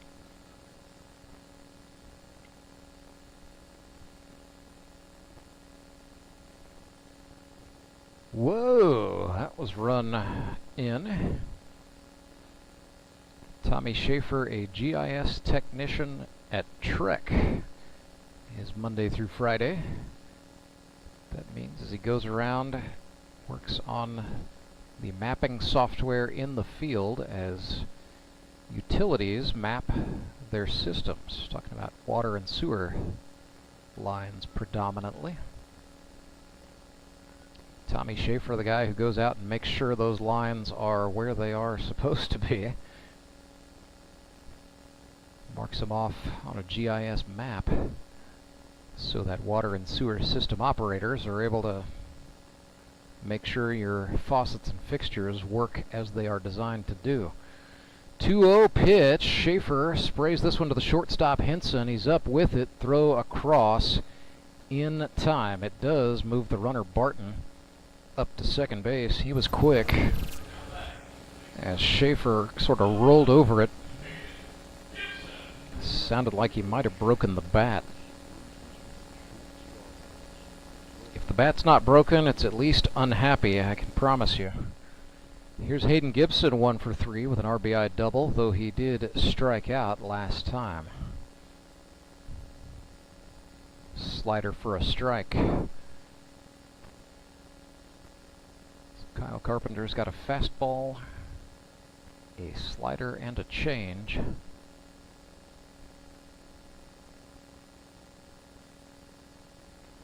See what he goes to here from the belt. That was the slider again. Back to the pitcher. Carpenter throws over to third. Barton quickly retreats to second. They're not going to get anybody.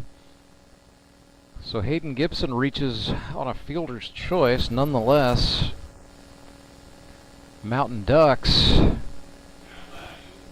maybe kicking themselves a little bit. On the upside, it does keep Barton off of third base, and it does set up the force as Tyler Jones, still flirting with history, 1 for 2 on the night with a double and a walk. 49 base hits in 8 seasons of grip and rip baseball for TJ. Carpenter from the belt. Grip locked it. Great block by Phillips on the wild pitch.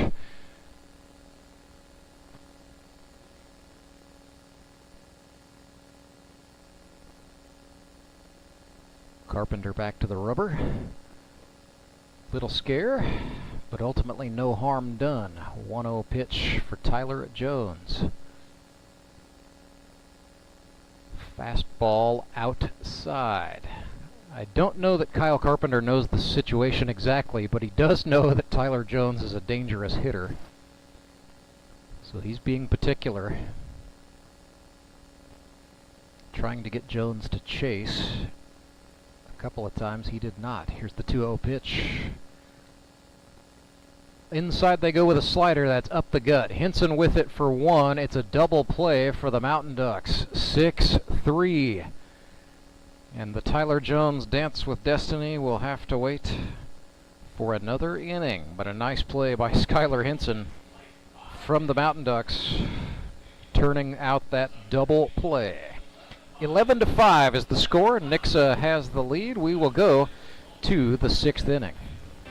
I'm Nicole Cartmel with the Bank of Missouri. Whether you're looking to pay bills or make a big purchase, sometimes you need cash quickly to take that next step. A consumer loan might be a perfect option to help you live well, bank well. Sonia McClendon, one of our branch managers, is here to explain. Thank you, Nicole. We provide personal consumer loans for almost any purpose, from building your credit to financing that new car. We offer competitive rates, and decisions are made locally so we can get you the money that you need quickly.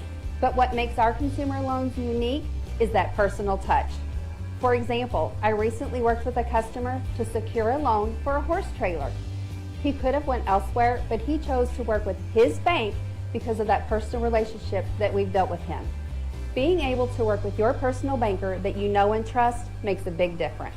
That's right, because we work with our customers to help them live well, bank well. Get started at bankofmissouri.com.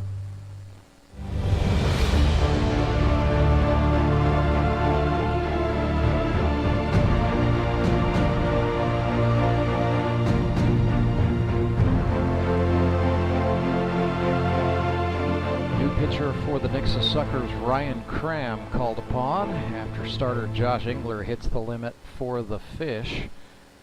Nixa will have to make at least one more Henry's Towing pitching change before the night is done. Ryan Cram, in 2023, this his rookie season, 5 innings. He has allowed 2 earned runs on 6 hits, struck out 7, walked 1, and hit 2 batters, so a 3.6 ERA. For the second generation GRBL ball player, Father Josh played for the Trey Watson Realty Closers in 2018, and now, just a few short seasons later, here's Ryan on the hill for the hometown club, the Nixa Suckers. Monday through Friday, he's an HVAC installer, but on Sundays, he's a ball player. Suckers have moved some furniture around. Josh Engler has gone to second base. Alex Locke has come on to play third. Hayden Gibson's gone out to left. And wait, don't tell me that's Clay Odell playing first. Still Dobby Pizarro at short. Tyler Jones is in center field. And Adam Barton's in right. Still Courtney Spitz behind the dish. Catcher Devin Phillips looked at a strike on the outer half, counts even 1-1.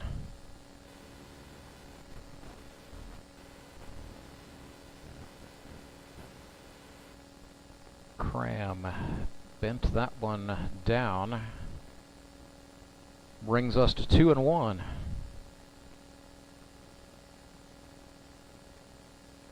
Next offering is a fastball, overthrown, 3-1. To the catcher Devin Phillips. Phillips 1 for 2 tonight. Woo! Oh, I stand corrected. I thought we were 3-1. Now we are 3-1. Apologies. Now it's a walk. I was just one pitch ahead of myself. Phillips is aboard. To the delight of Mountain Ducks fans who are looking for some positivity with their club trailing by 6. Ozark will run for Phillips. It's Skylar Hinson coming on to run for the catcher. It's going to bring up Thomas McFarland. So McFarland, 0 for 2 tonight.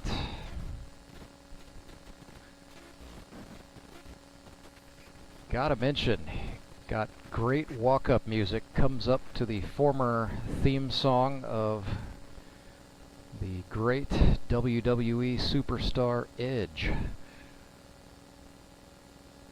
He's a hero across North America, not just in Canada. Grounder to the second baseman, Josh Engler, fields that and flips it to Odell. Plenty of time for the out. So 1 down, runner on second for the Mountain Ducks. This is Devin Braswell batting in the 8th position in the lineup. Braswell's first plate appearance on the night. DJ Braswell 1 for 4 on the season, hitting .250 with a single. Whew, swing and a miss there, big cut.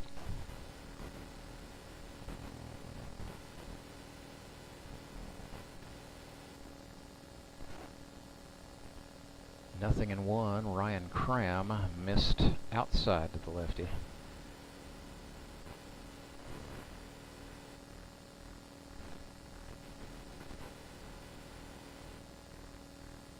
Henson acted like he took off. Now he's taken off for real. There's a throw from Wade. It sails on Alex Locke. It's into the outfield. Henson's going to run for home.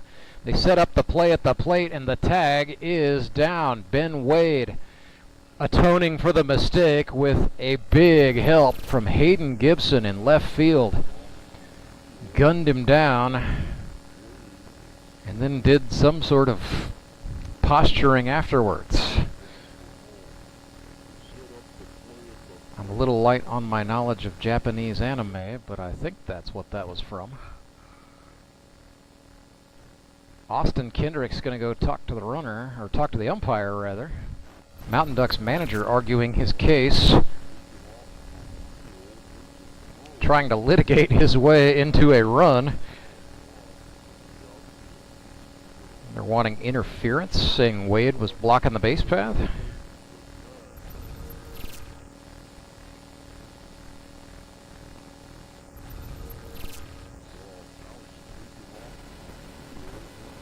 Heck of a turnaround all in one play for Ben Wade, trying to get the runner Henson at third. The ball went into left field, and then Hayden Gibson popped up and rifled one through the cutoff man to the dish where Wade applied the tag. I will take it to mean Austin Kendrick, the Mountain Ducks manager, has lost his appeal, but the men in charge are going to talk about it anyway. Once again, Mid-America Umpires Union sending two-man crews for us all season long. We will have three-person crews for the GRBL Championship game in October. But this group, Michael Goodart and Ryan Verch, has been on top of things all night. Not sure why they'd stop now, but man, Austin Kendrick really litigating with purpose. You can see the body language. AK most displeased. Back to the dugout he goes. 11-5, still the score. Nixa Suckers in front, and now the base paths are empty for Devin Braswell. 2 outs, 2 balls, and a strike.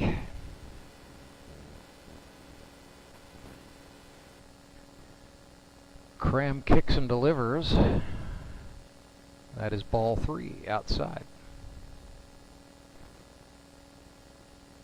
Braswell back in. Cram rocks and deals. Braswell swings. That's a foul ball back.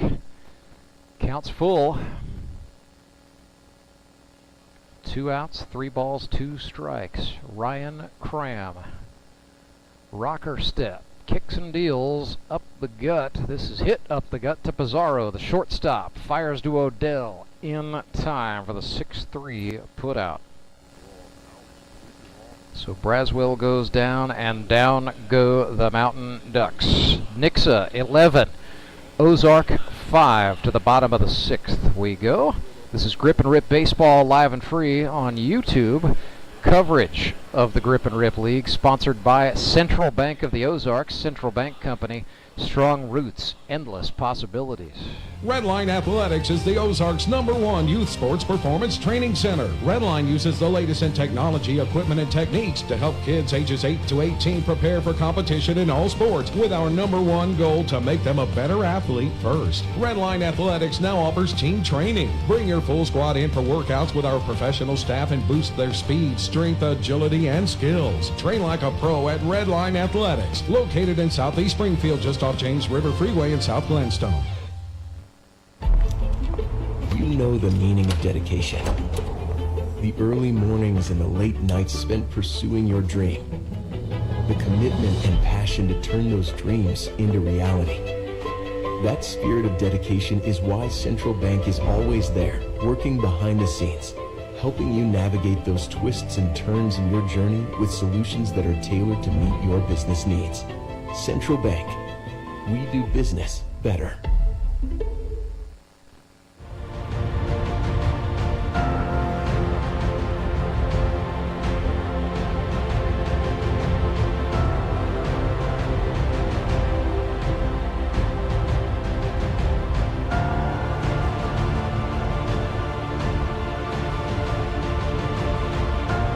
Josh Igler stands in for the Nixa Suckers to face Kyle Carpenter, bottom of the 6th. Nixa with a 6-run advantage.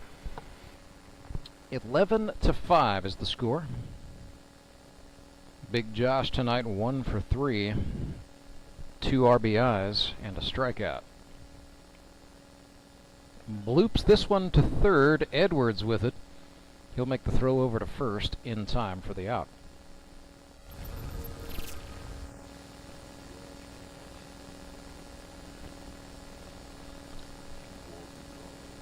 This is Courtney Spitz's spot in the order, and yes, it will be. The catcher bats left, throws right. Spitzy watches a bouncer go by. That hit Phillips, and it's going to get back to the screen.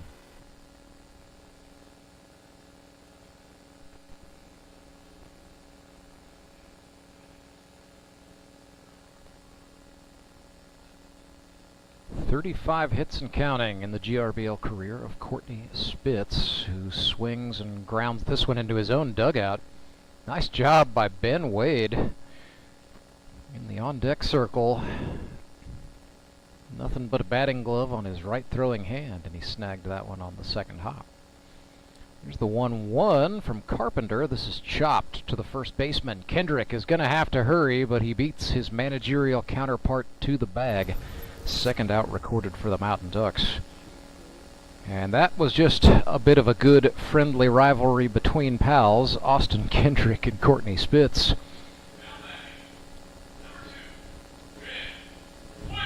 A friendly discussion followed it. Here's Ben Wade. We mentioned has been red hot all season long. 2 for 2 tonight. Wade, absolutely an animal.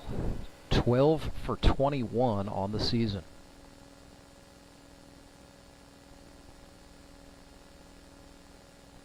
Fastball missed down out of the hand of Kyle Carpenter. It's 2-0. Woo! Make that 3-0.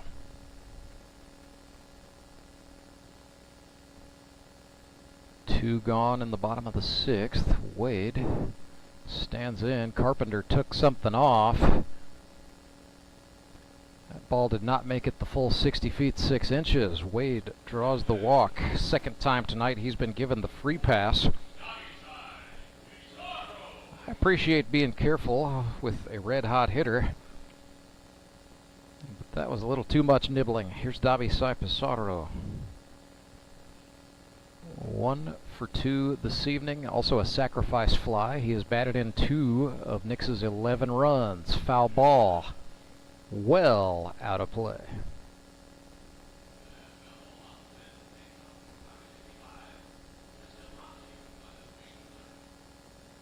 Ben Wade retreats back to first. Davisai back in the box. Hit .298 at Park University. Senior season cut short after just 7 games due to an injury. So Davisai Pizarro, 22 years old, but really leaning into the GRBL motto of baseball's ultimate second chance. Runner takes off. Pizarro skies this one. Austin Kendrick onto the pitcher's mound to make the catch. Nice hustle by the Mountain Ducks first baseman to get the out and get Ozark out of the 6th inning. Score remains Nixa Suckers 11, Ozark Mountain Ducks 5. We will go to the stretch inning. It's coming up, coming at you right after this. If you and I knew plumbing, you and I would never need to call United Plumbing, U-N-I-T-E-D. But you and I can't fix a pipe or a faucet filled with lime, so we always call United, and they're there right on time. You and I once tried it, then decided to call United, treating you and I the way you and I would want to be. So call United Plumbing, U-N-I-T-E-D. United Plumbing. Acme Towing Company. That's too far away. Let Henry's do it. Nah, we're ready to close. Let Henry's do it. Henry's is ready to take your call right now. From compacts to semis, Henry is here to help 24/7. Save yourself the hassle and make us your first call. Henry's gets there fast, offering multiple locations to serve the Ozarks. When you're stuck on the side of the road, make the right call. Let Henry do it.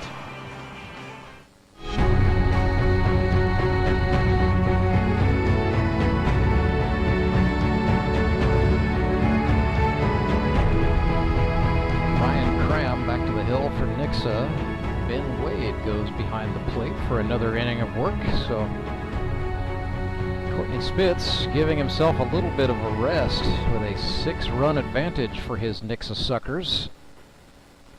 Good decision, even with what is at stake. A Nixa win would improve the Suckers to 4-2. It would also drop the Mountain Ducks to 2-4, and it would make it mathematically impossible for anybody to unseat Nixa in the GRBL South. So the mission very simple for Ryan Cram and company from this point forward. Win this ball game, clinch the GRBL South, and be assured of either the number 1 or number 2 overall seed in the Howard Bell Trophy playoffs. Well, on to more pressing matters. Ryan Cram's got to deal with Ethan Bryan, who reaches out and sprays this one. Slow roller right side. Engler up with it, and his throw across to Odell in time. Got Ethan Bryan by a step.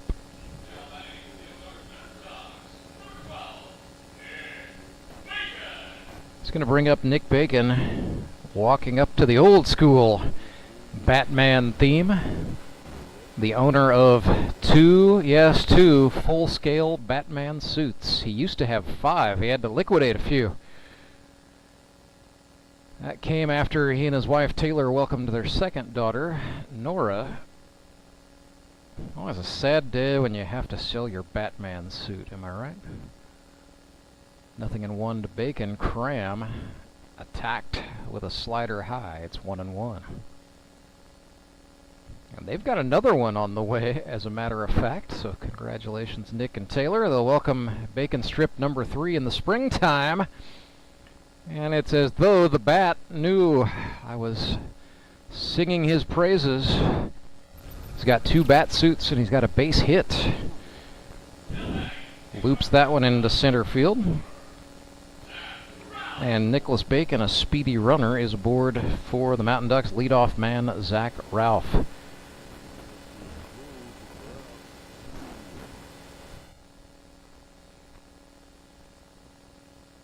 Zach Ralph came into the night 5 for 17. He is now 6 for 20. So hitting 300. Woo, checked it there. 1-0.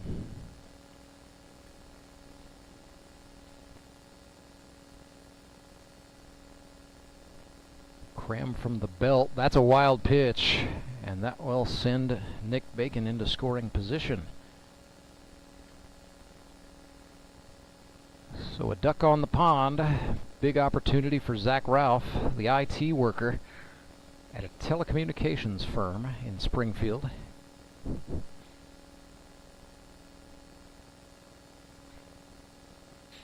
While a lot of professionals saw a work slowdown during the COVID-19 pandemic, Zach Ralph worked harder than he had ever worked in his career, as telecom certainly became very, very important. 2-1 pitch, swung on and lined, and it really hasn't slowed down, interestingly enough. If you talk to folks in the industry, there were a lot of purchases and or upgrades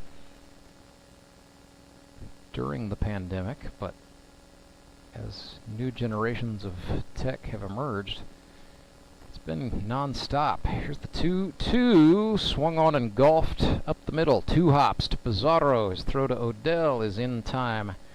Ralph is retired and Bacon stays put at second base. 2 down. That will bring up Skylar Henson for the Mountain Ducks. 1 for 3 tonight is the Hall of Famer, the Marionville Comet, out of the University of Arkansas Pine Bluff. 7 for 22. Looked at a slider for a strike on the outer half.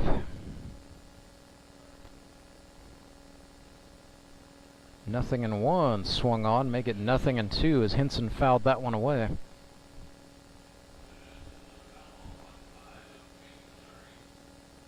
One strike away from stretch time. Ryan Cram deals, Skylar Hinson fouls this one off just at the moment this game is officially 2 hours 4 minutes old. We started at 6:02. Nothing in 2. Hinson, a defensive swing, drops that one foul down the right field line. It will trickle all the way out to the Nixa bullpen where nothing is happening, but that ball is in foul territory. And so Skylar Hinson will stay in the hunt, nothing in 2. This is up the middle, but it's right at the second baseman, Josh Engler. Nabs that one out of the air like a can of corn.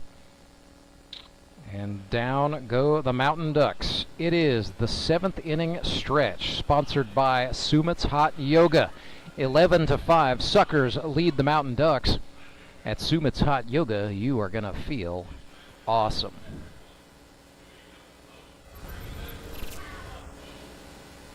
I need a change. My workouts are too boring. Oh, I've got an amazing workout for you. Hot yoga. I've lost weight and I'm more flexible. Try our community classes for only $8. Sumit's Hot Yoga. You are going to feel awesome. I'm Nicole Cartmel with the Bank of Missouri. Whether you're looking to pay bills or make a big purchase, sometimes you need cash quickly to take that next step. A consumer loan might be a perfect option to help you live well, bank well. Sonia McClendon, one of our branch managers, is here to explain. Thank you, Nicole. We provide personal consumer loans for almost any purpose, from building your credit to financing that new car. We offer competitive rates, and decisions are made locally so we can get you the money that you need quickly. But what makes our consumer loans unique is that personal touch. For example, I recently worked with a customer to secure a loan for a horse trailer. He could have went elsewhere, but he chose to work with his bank because of that personal relationship that we've built with him. Being able to work with your personal banker that you know and trust makes a big difference. That's right, because we work with our customers to help them live well, bank well. Get started at bankofmissouri.com. 11-5 lead for the Nixa Suckers, bottom of the 7th. High fly ball and a diving catch in center field. Thomas McFarland takes one away from the Nixa pitcher, Ryan Cram. That gets the other side of the 7th inning stretch going with authority. Great diving grab by the Mountain Ducks center fielder, robbing Ryan Cram with a diving grab. It's going to bring up Clay Odell. He is hitting in Brock Faulkner's position in the order. That's the 8th spot. Odell swung and missed. He is 2 for 9 for the season with a triple and a run scored. Pastor at Glendale Christian Church and a product of the United States Marine Corps. Clay Odell, off speeder, swung on. See this for Odell, 38 years old, swings at everything like his hair's on fire. You gotta love the guy who goes for it every time. That's Clay Odell. 0-2, Kyle Carpenter.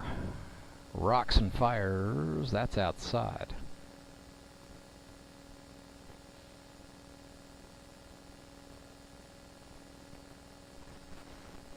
One and 2. Breaking ball swung on. Down on strikes goes Clay Odell. He stops and hugs Devin Phillips, the catcher for the Ducks. Not sure what that's about. The Marine hugging the guy from the Army. Just good relations among members of the armed forces. I'm not sure what on earth just occurred here. Nonetheless, 2 outs for the Suckers, and it brings up Adam Barton. He is heating up, 2 for 2, 2 hits and a walk tonight. So Barton 5 for 11 for the season. Looked at a ball outside.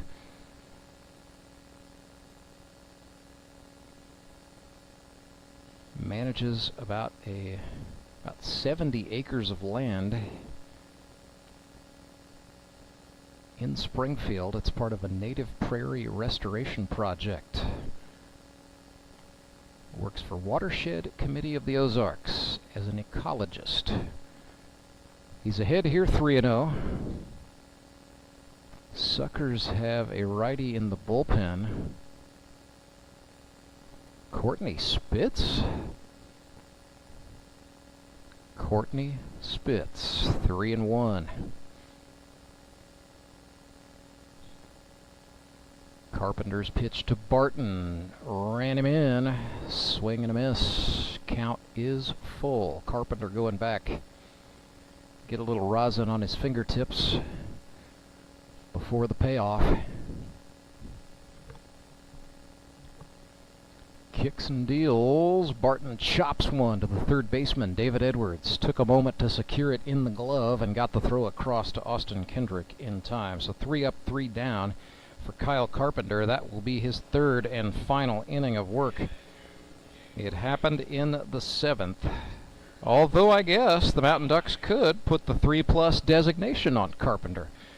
Maybe he's not coming out of the ball game. We'll have to wait and see. First, Mountain Ducks are going to come to bat in the 8th, and that's right after this. Support local, give local. We hear it all the time, and when it comes to blood donation, there's an easy way to make sure your gift is being used in your community. Donors with Community Blood Center of the Ozarks provide every drop of blood, platelets, and convalescent plasma to patients in over 40 area hospitals. How do I know why that's important? Because my youngest daughter, Jocelina, is alive today thanks to local blood donors. Find out how you can help at cbco.org. Local donors, local patients. That's the Community Blood Center of the Ozarks difference. Do you ever wake up and feel like you're already out of energy? I haven't felt that way since I started doing yoga. You do yoga? Every morning. Best change I've ever made. Try our community classes for only $8. Sumit's hot yoga. You are gonna feel awesome!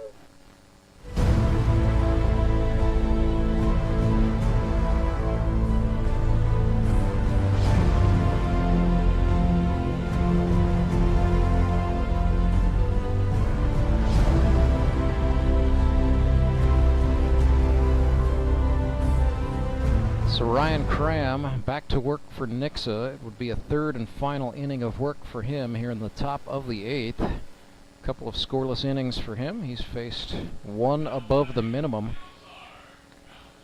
allowing 1 hit and a walk, but it's been bagels so far for the Mountain Ducks since Ryan Cram came into the ball game. Here's David Edwards, third baseman for the Quack Pack, hitting in the 3 spot tonight.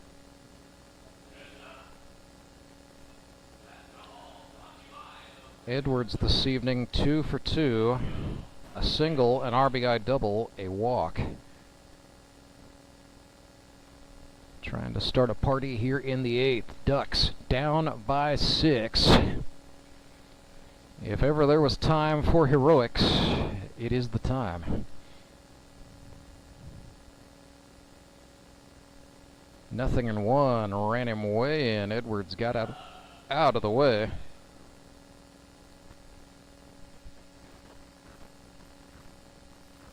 Yeah, I think that did hit the plate umpire, Michael Goodart. So he's going to walk it off. Edwards is going to walk it off. Catcher Ben Wade is going to go out to have a chat with Ryan Cram about absolutely nothing.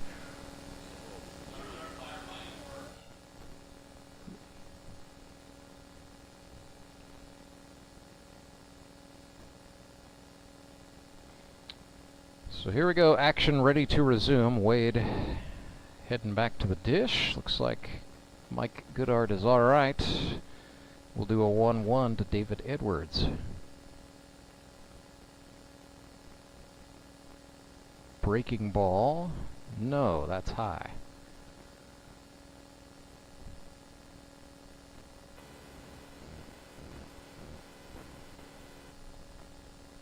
Two balls, make that 3 and a strike to David Edwards, who's now got 9 hits for the campaign.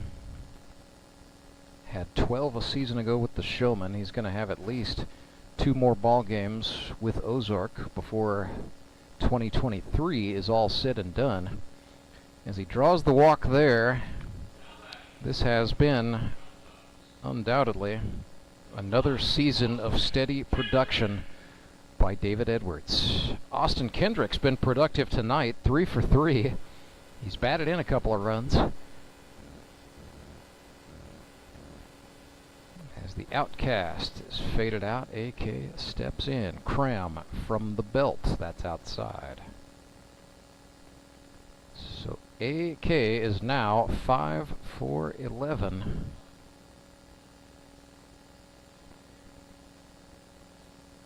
One 0 is up and out of the zone.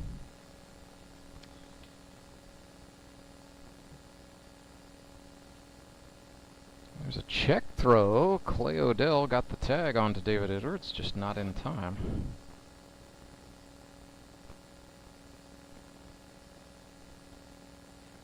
Liner up the middle. Why not make it 4 for 4? Austin Kendrick making up for lost time. He has got 4 singles this evening.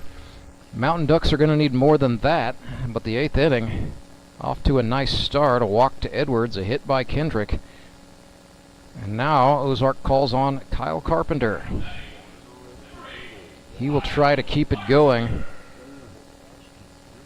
Kyle 1 for 3 tonight. And has been pitching well in his return to the mound.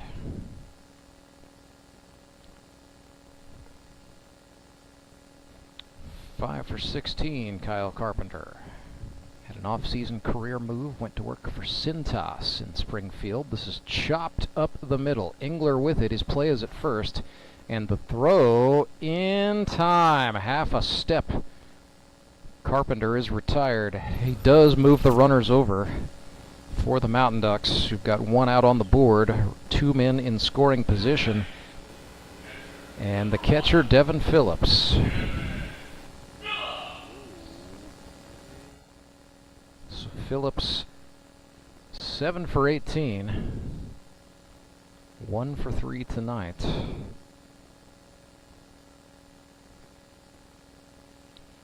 With that 7th hit tonight, it brought his batting average to .538. More importantly, he's got 1 base hit for each child he and his wife Zoe have. That's no joke. They welcomed a son into the world in June, just a couple of months before the season got going in August. 1-1. Woo-hoo-hoo-hoo. Out of the way. With a big bend goes Devin Phillips. It's 2-1. First base is open. Ryan Cram attacks the outer half with a fastball for a strike. 2-2.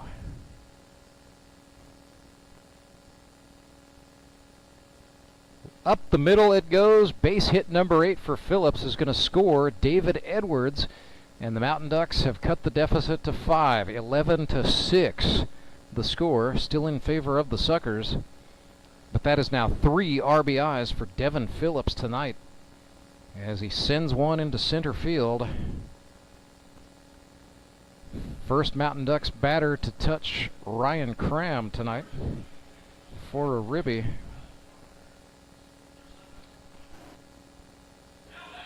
Here's Thomas McFarland. 0 for 3.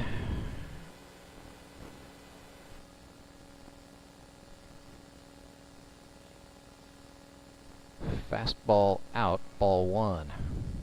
So runners on the corners. It's Kendrick at third. Kyle Carpenter, courtesy running at first for the Mountain Ducks. Fastball from Cram, that found the zone. Got a 4-seam fastball. Runs away from right-handed hitters. A lot of movement on Ryan Cram's stuff. There it was again. Runner's going to go, take off. He's safe at second. The throw goes into center field, and Kendrick scores. It's now 11-7. So the Mountain Ducks chipping away here in inning number 8. They cut it to 4. 11-7. McFarland checked it. It's a wild pitch. That sends the runner up to third.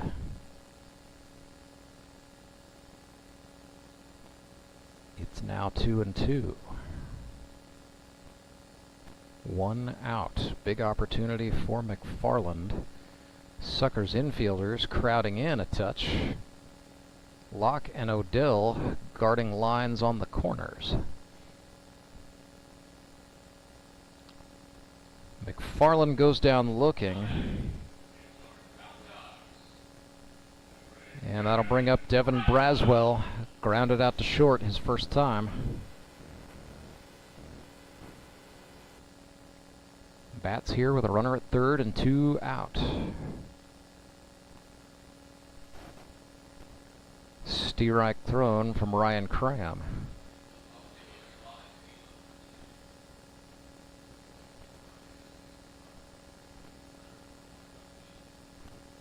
Oh, that hit him on the upper thigh. So Devin Braswell gets plunked.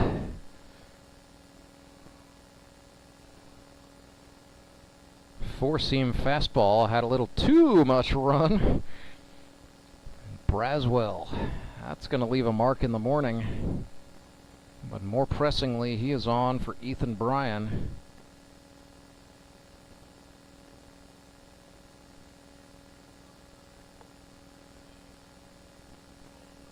Bryan 0 for 3 tonight, grounded out 3 times. He's been attacking first pitches tonight. Matter of fact, he's only seen 3 pitches. If I were the E-man, I'd take one out of principle here. There's a check throw. Oh. It's going to bring out some chirping on behalf of the Mountain Ducks. Cram comes set and fires. Bryan takes a strike. Strike zone may have been 18 or 19 inches wide that time. 0-1. Now that was outside. I don't see everything well, but I saw that one. 1-1. Fastball, swing and a miss. Buckled a knee. Ethan Bryan swung aggressively, but Ryan Cram has got some movement on the stuff tonight. Attacked it again. Bryan did not reach, so we move to 2-2. Runner moves up and takes second, so first base is now unoccupied. So 2 outs, 2 balls, 2 strikes. Mountain Ducks trailing by 4. Cram comes home, that's high. And Ethan Bryan has worked it full.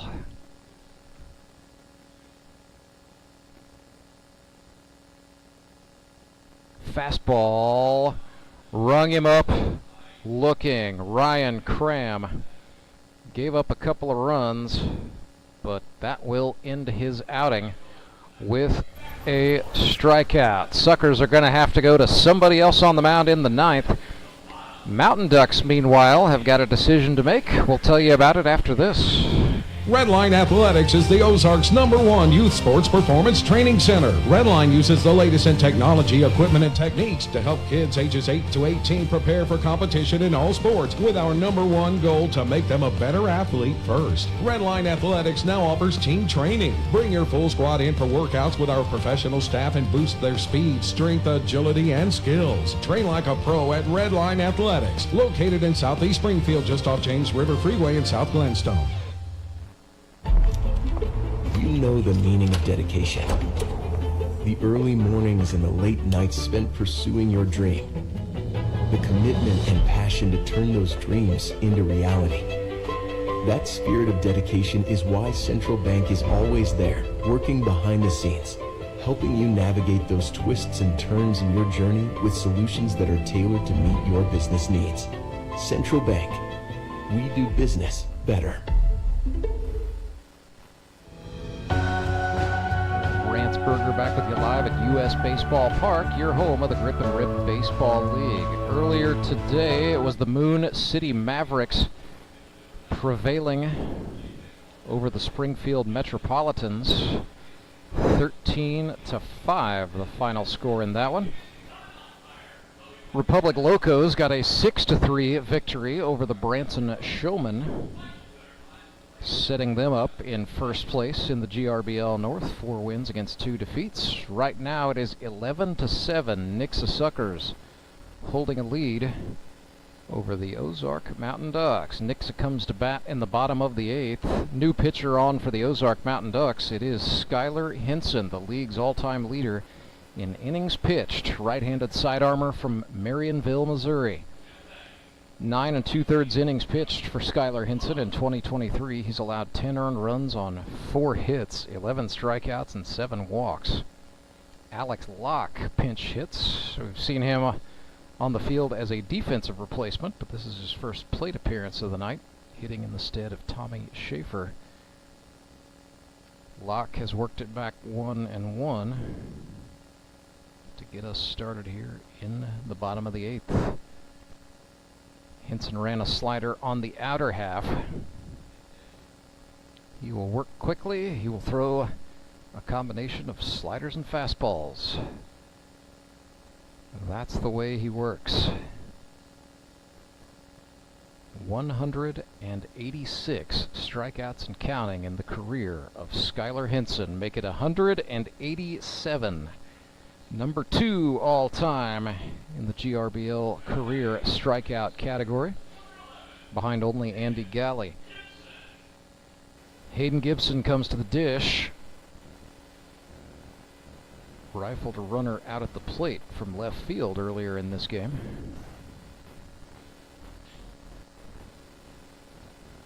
Gibson tonight is 1 for 4 with a double and a run batted in. Lifts this one up, make it 2 for 5 for Hayden.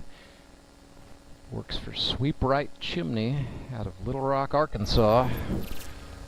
On with a base hit there. His 4th of the season. So he's on for Tyler Jones, still hanging around at 49 hits in his GRBL career.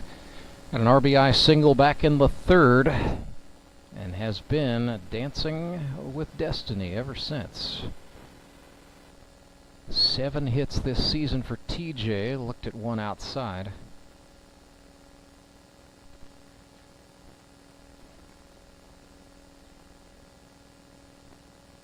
.1-0 pitch from Skylar Hinson, chopped slowly to the third baseman Edwards. His throw across in time. Tyler Jones might have to wait a week. So 2 down. Hayden Gibson does take advantage of the situation and motor to second base. Hanging around in scoring position for Josh Engler. Started the game at pitcher, pitched 5 innings, has been the second baseman for Nixa since.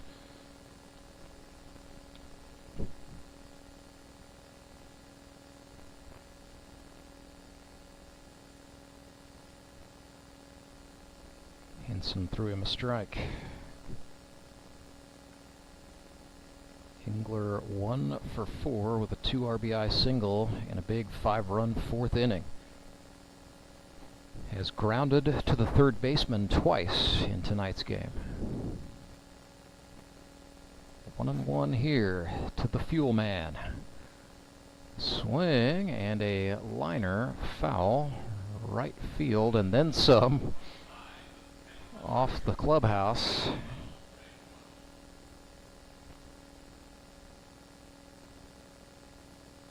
Engler falls behind here, 1-2. Hinson from the belt.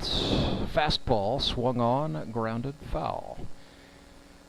That one down the left field line. It's going to stay on the playing surface.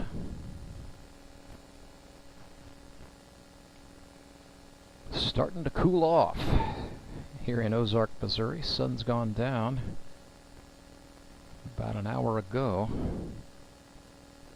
Ooh, little excuse me, defend yourself kind of swing from Josh there. Yep, we're down to 73 degrees right now. It feels a little cooler with the moisture in the air. Here's the 1-2 again. Engler goes down on strikes. Skylar Henson with 2 Ks that inning. 188 and counting for the old Marionville Comet. We will go to the 9th. Nixa Suckers in the lead, 11-7, looking to finish when we come back. Acme Towing Company. That's too far away. Let Henry's do it. Nah, we're ready to close. Let Henry's do it. Henry's is ready to take your call right now. From compacts to semis, Henry is here to help 24/7. Save yourself the hassle and make us your first call. Henry's gets there fast, offering multiple locations to serve the Ozarks. When you're stuck on the side of the road, make the right call. Let Henry do it. You know the meaning of dedication. The early mornings and the late nights spent pursuing your dream. The commitment and passion to turn those dreams into reality. That spirit of dedication is why Central Bank is always there, working behind the scenes, helping you navigate those twists and turns in your journey with solutions that are tailored to meet your business needs. Central Bank. We do business better.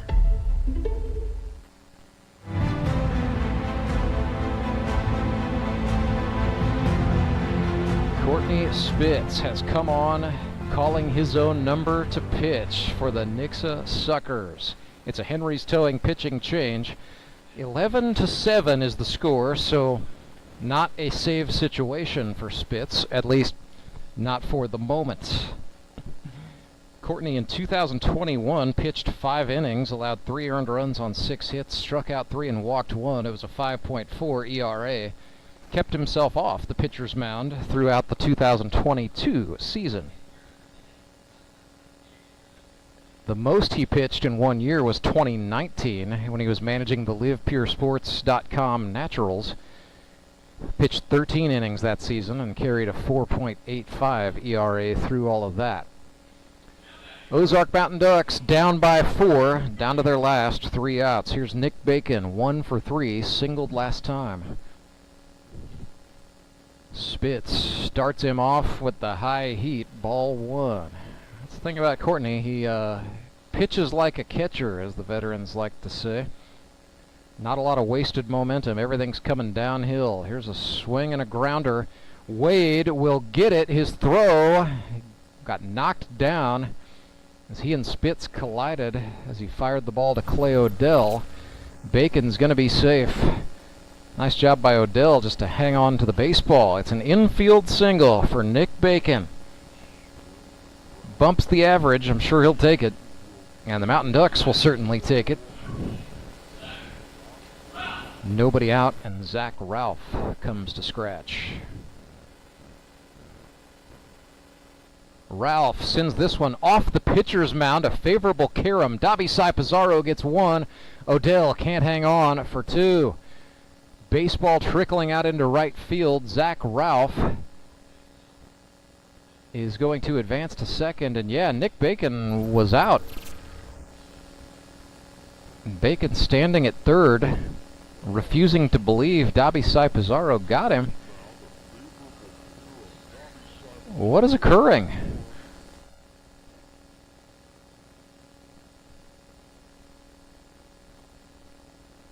So yes, it's an unassisted 6, fielder's choice, a very favorable bounce off the mound.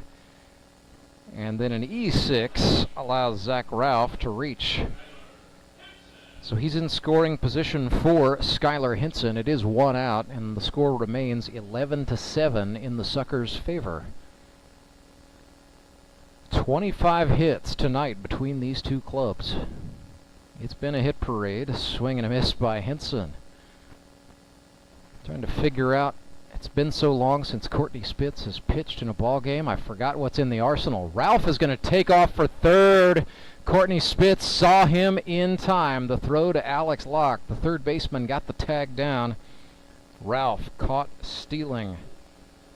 And just like that, the Mountain Ducks are down to their last out.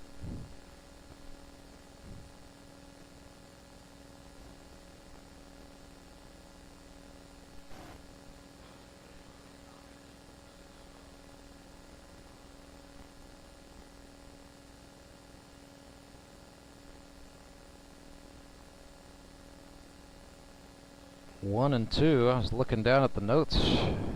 We're going to have to pick a player of the game out of all this. It's getting sweaty up here.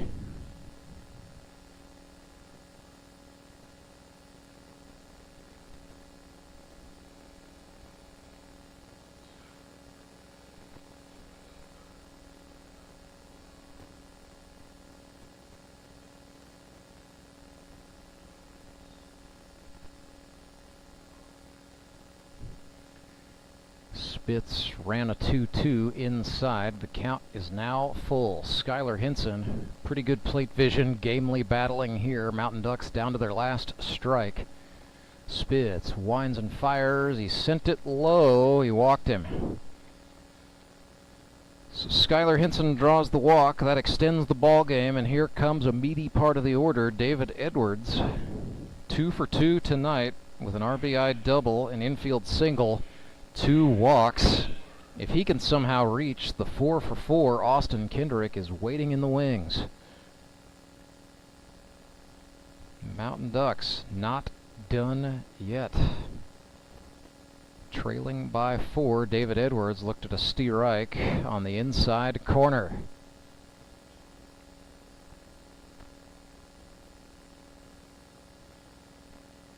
Edwards back in.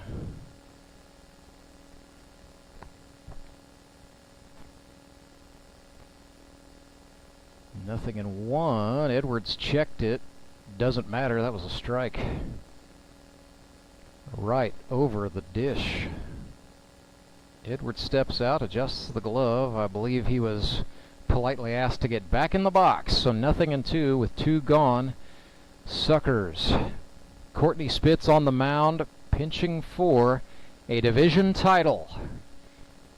From the belt, Spitz winds and fires. Instead, Edwards laces it up the middle, and the Mountain Ducks not flying quietly into the night. This game will continue as David Edwards puts one up the middle for a base hit, his 3rd of the ball game.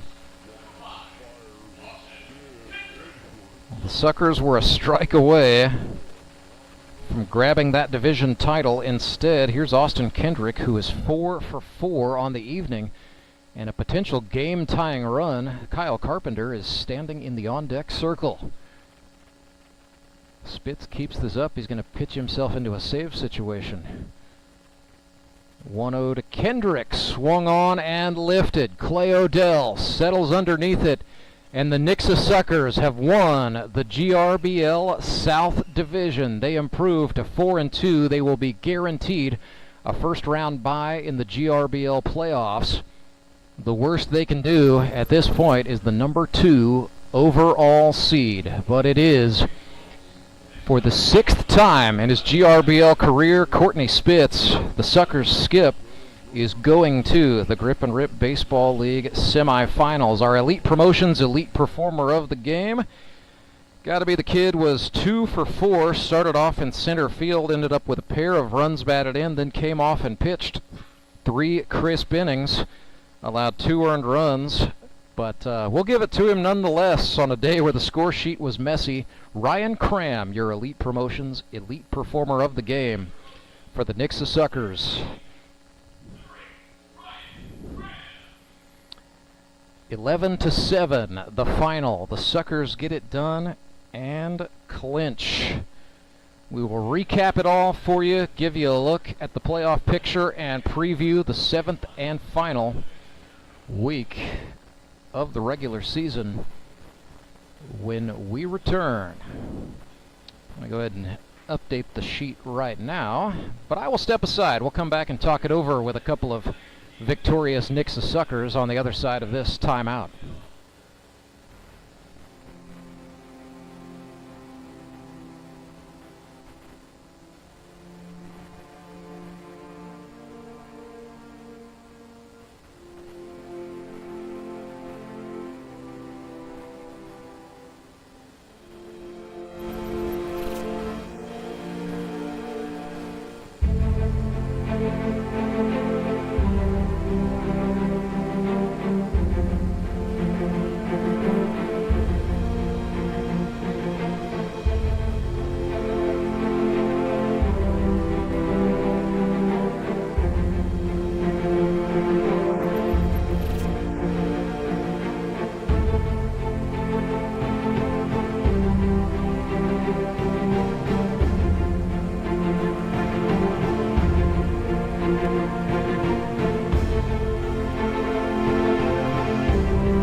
Rance Berger back with you live at U.S. Baseball Park, where the Nixa Suckers are winners 11-7. They defeat the Ozark Mountain Ducks and clinch the GRBL South Division title, and it's official, a first-round bye in the Howard Bell Trophy playoffs. Joined by our Elite Promotions Elite Performer of the game, Ryan Cram, and the veteran on the Suckers roster, Tyler Jones. And TJ, let's start with you. I know you've been to many a GRBL championship game, but it's official, you're at least going back to the semifinals once more. What does that mean for you this year with this club? It means a lot. Always getting a chance to win, always getting a chance to meet new guys. I've made a lot of great friends out here, including Ryan, great outfielder, great arm, and just always getting a chance to come out here more. So Ryan, one of the young guns on this club, and a team full of 20-somethings, but 3 RBIs for you tonight. It was a night where the score sheet was a little bit messy, but somebody had to bring the runs across. Why not you? What can you say for sort of the surge in hitting production we've seen out of you over the last couple of weeks? I just really, I've been going up and down. I started off pretty good, and then like tonight, it wasn't the prettiest to get those, but I was just really focusing on my mechanics. That 2 RBI kind of looked a little funny, but it got the job done, and really just having all these guys behind me, I can really relax and not have to worry so much about my production, and I can take it to the field, and even if I'm not hitting, I know I'm being productive, and the team's behind me they're with me the whole way. TJ will tell you, as your GRBL career goes on, the hits get more and more spectacular as the time passes. So 10 years from now, you can talk about that like you just absolutely mashed it, and nobody will be there to challenge you. So Ryan, here's what I know about you. I know you went to Nixa High School. I know you're an HVAC installer. And when was the last time you played organized baseball before this season? I haven't played since high school. I had surgery senior year. Actually had my son my senior year, so baseball kind of went to the back. Just had to kind of grow up, and that was the decision I had to make. And with my arm not holding up, my options were pretty limited anyway, so I just decided to go that route. My dad ended up finding this league, played in it, I think in like 2018 or something like that. Yep. And he's actually the one that got the sponsorship for me to come out and play, give it a try, and I'm glad he did, because it's fun. I'm loving every minute of it. That's awesome. Yeah, I love getting to know Josh back then. That was my rookie year, and it's funny to see you out here as a rookie now. One of those full circle moments. You guys were just the third father-son to ever both record stats in this league, so that's pretty cool. He wasn't so old, I'd try and drag him back out. Hey, never say never. Stranger things have happened. He might be watching you play, and we might see Josh out here Since next I called year. him out, he might try to make a reappearance. I think the challenge has been dropped right now. So TJ, let's bring it back to you. 49 hits in your GRBL career. You've got at least a couple more games to try to become just the 8th guy all-time to join that fraternity of 50 base hits for the career. Didn't get to do it tonight, but what is that going to mean to you when it does happen? Because we know it's going to happen. It means a lot. A lot of work that I put in, just coming out here, putting my name with other greats like Carlson, Skylar, Caleb, and Fox, and the rest of that group, Brashley. So it means a lot. I wish Skylar Henson let the ball go up the middle, but yeah, your arch nemesis, old Skylar Henson, strikes again. I know you mentioned you hate facing him, and it just was oddly fitting. I thought you were going to get 50 off of him. But yeah, he got me. Well, we'll just have to wait. Yeah, it's okay. Hey, you may get them again before all is said and done. And TJ, real quick, when I was looking at the way this roster came together, and I saw Courtney Spitz taking a lot of guys in their lower 20s, Ryan Cram included, and then I saw Tyler Jones. I mean, you're far and away the most experienced player on this roster. Do you take that kind of leadership responsibility seriously? I try to, yeah. We also have great leaders in Courtney and Josh and Tommy as well, so I don't have to put all the burden on myself. But just giving tips and tricks, things I've seen from certain batters, I try to relate to the other team, or to our team. Sorry. That experience is going to come in handy. You guys will play week 7, so next week you're back out here. And look at the schedule. Yeah, your baseball night in the Ozarks once again, 6 o'clock date with the Branson Showmen. But after that, your fate's pretty well sealed. The worst you can do is number 2 overall seed in the playoffs, and you're going to have that first round bye. I think that experience will kind of come into play, Tyler Jones, because you can help some of these young guns deal with having to have that bye week. It can be a blessing because you can heal up, but it can also be a momentum stopper. Yeah, you just got to stay ready. I missed the championship last year, so I want to get back to it. So I want to put the work in with the guys, get a lot of first rings. And Ryan, what would that mean to you, just as a rookie coming back into baseball and having a shot at the playoffs straight away? That'd be crazy. That'd be awesome. I love all these guys out here. That I'm glad I got to be with Spitz and the team that he's put together. In high school, I felt like I'm pretty sure we were ranked #1 for most of the season. Just didn't end up being. I felt like we should have been there, had a good shot. So it's almost chasing that dream still. So it's cool to have the shot again. It's cool. I think we got a good shot this year with the group of guys we got. Keep chasing the dream and enjoy the ride. Yep. Ryan Cram, Tyler Jones, the Nixa Suckers winners tonight. 11-7, they defeat the Ozark Mountain Ducks. That's going to chase us. We'll be back next Sunday at high noon with the 7th and final GRBL triple header of the 2023 campaign. For our director, Derek Saiko, and our executive producer, Tony Lewis, my name is Rance Berger, wishing you good night from Ozark, Missouri.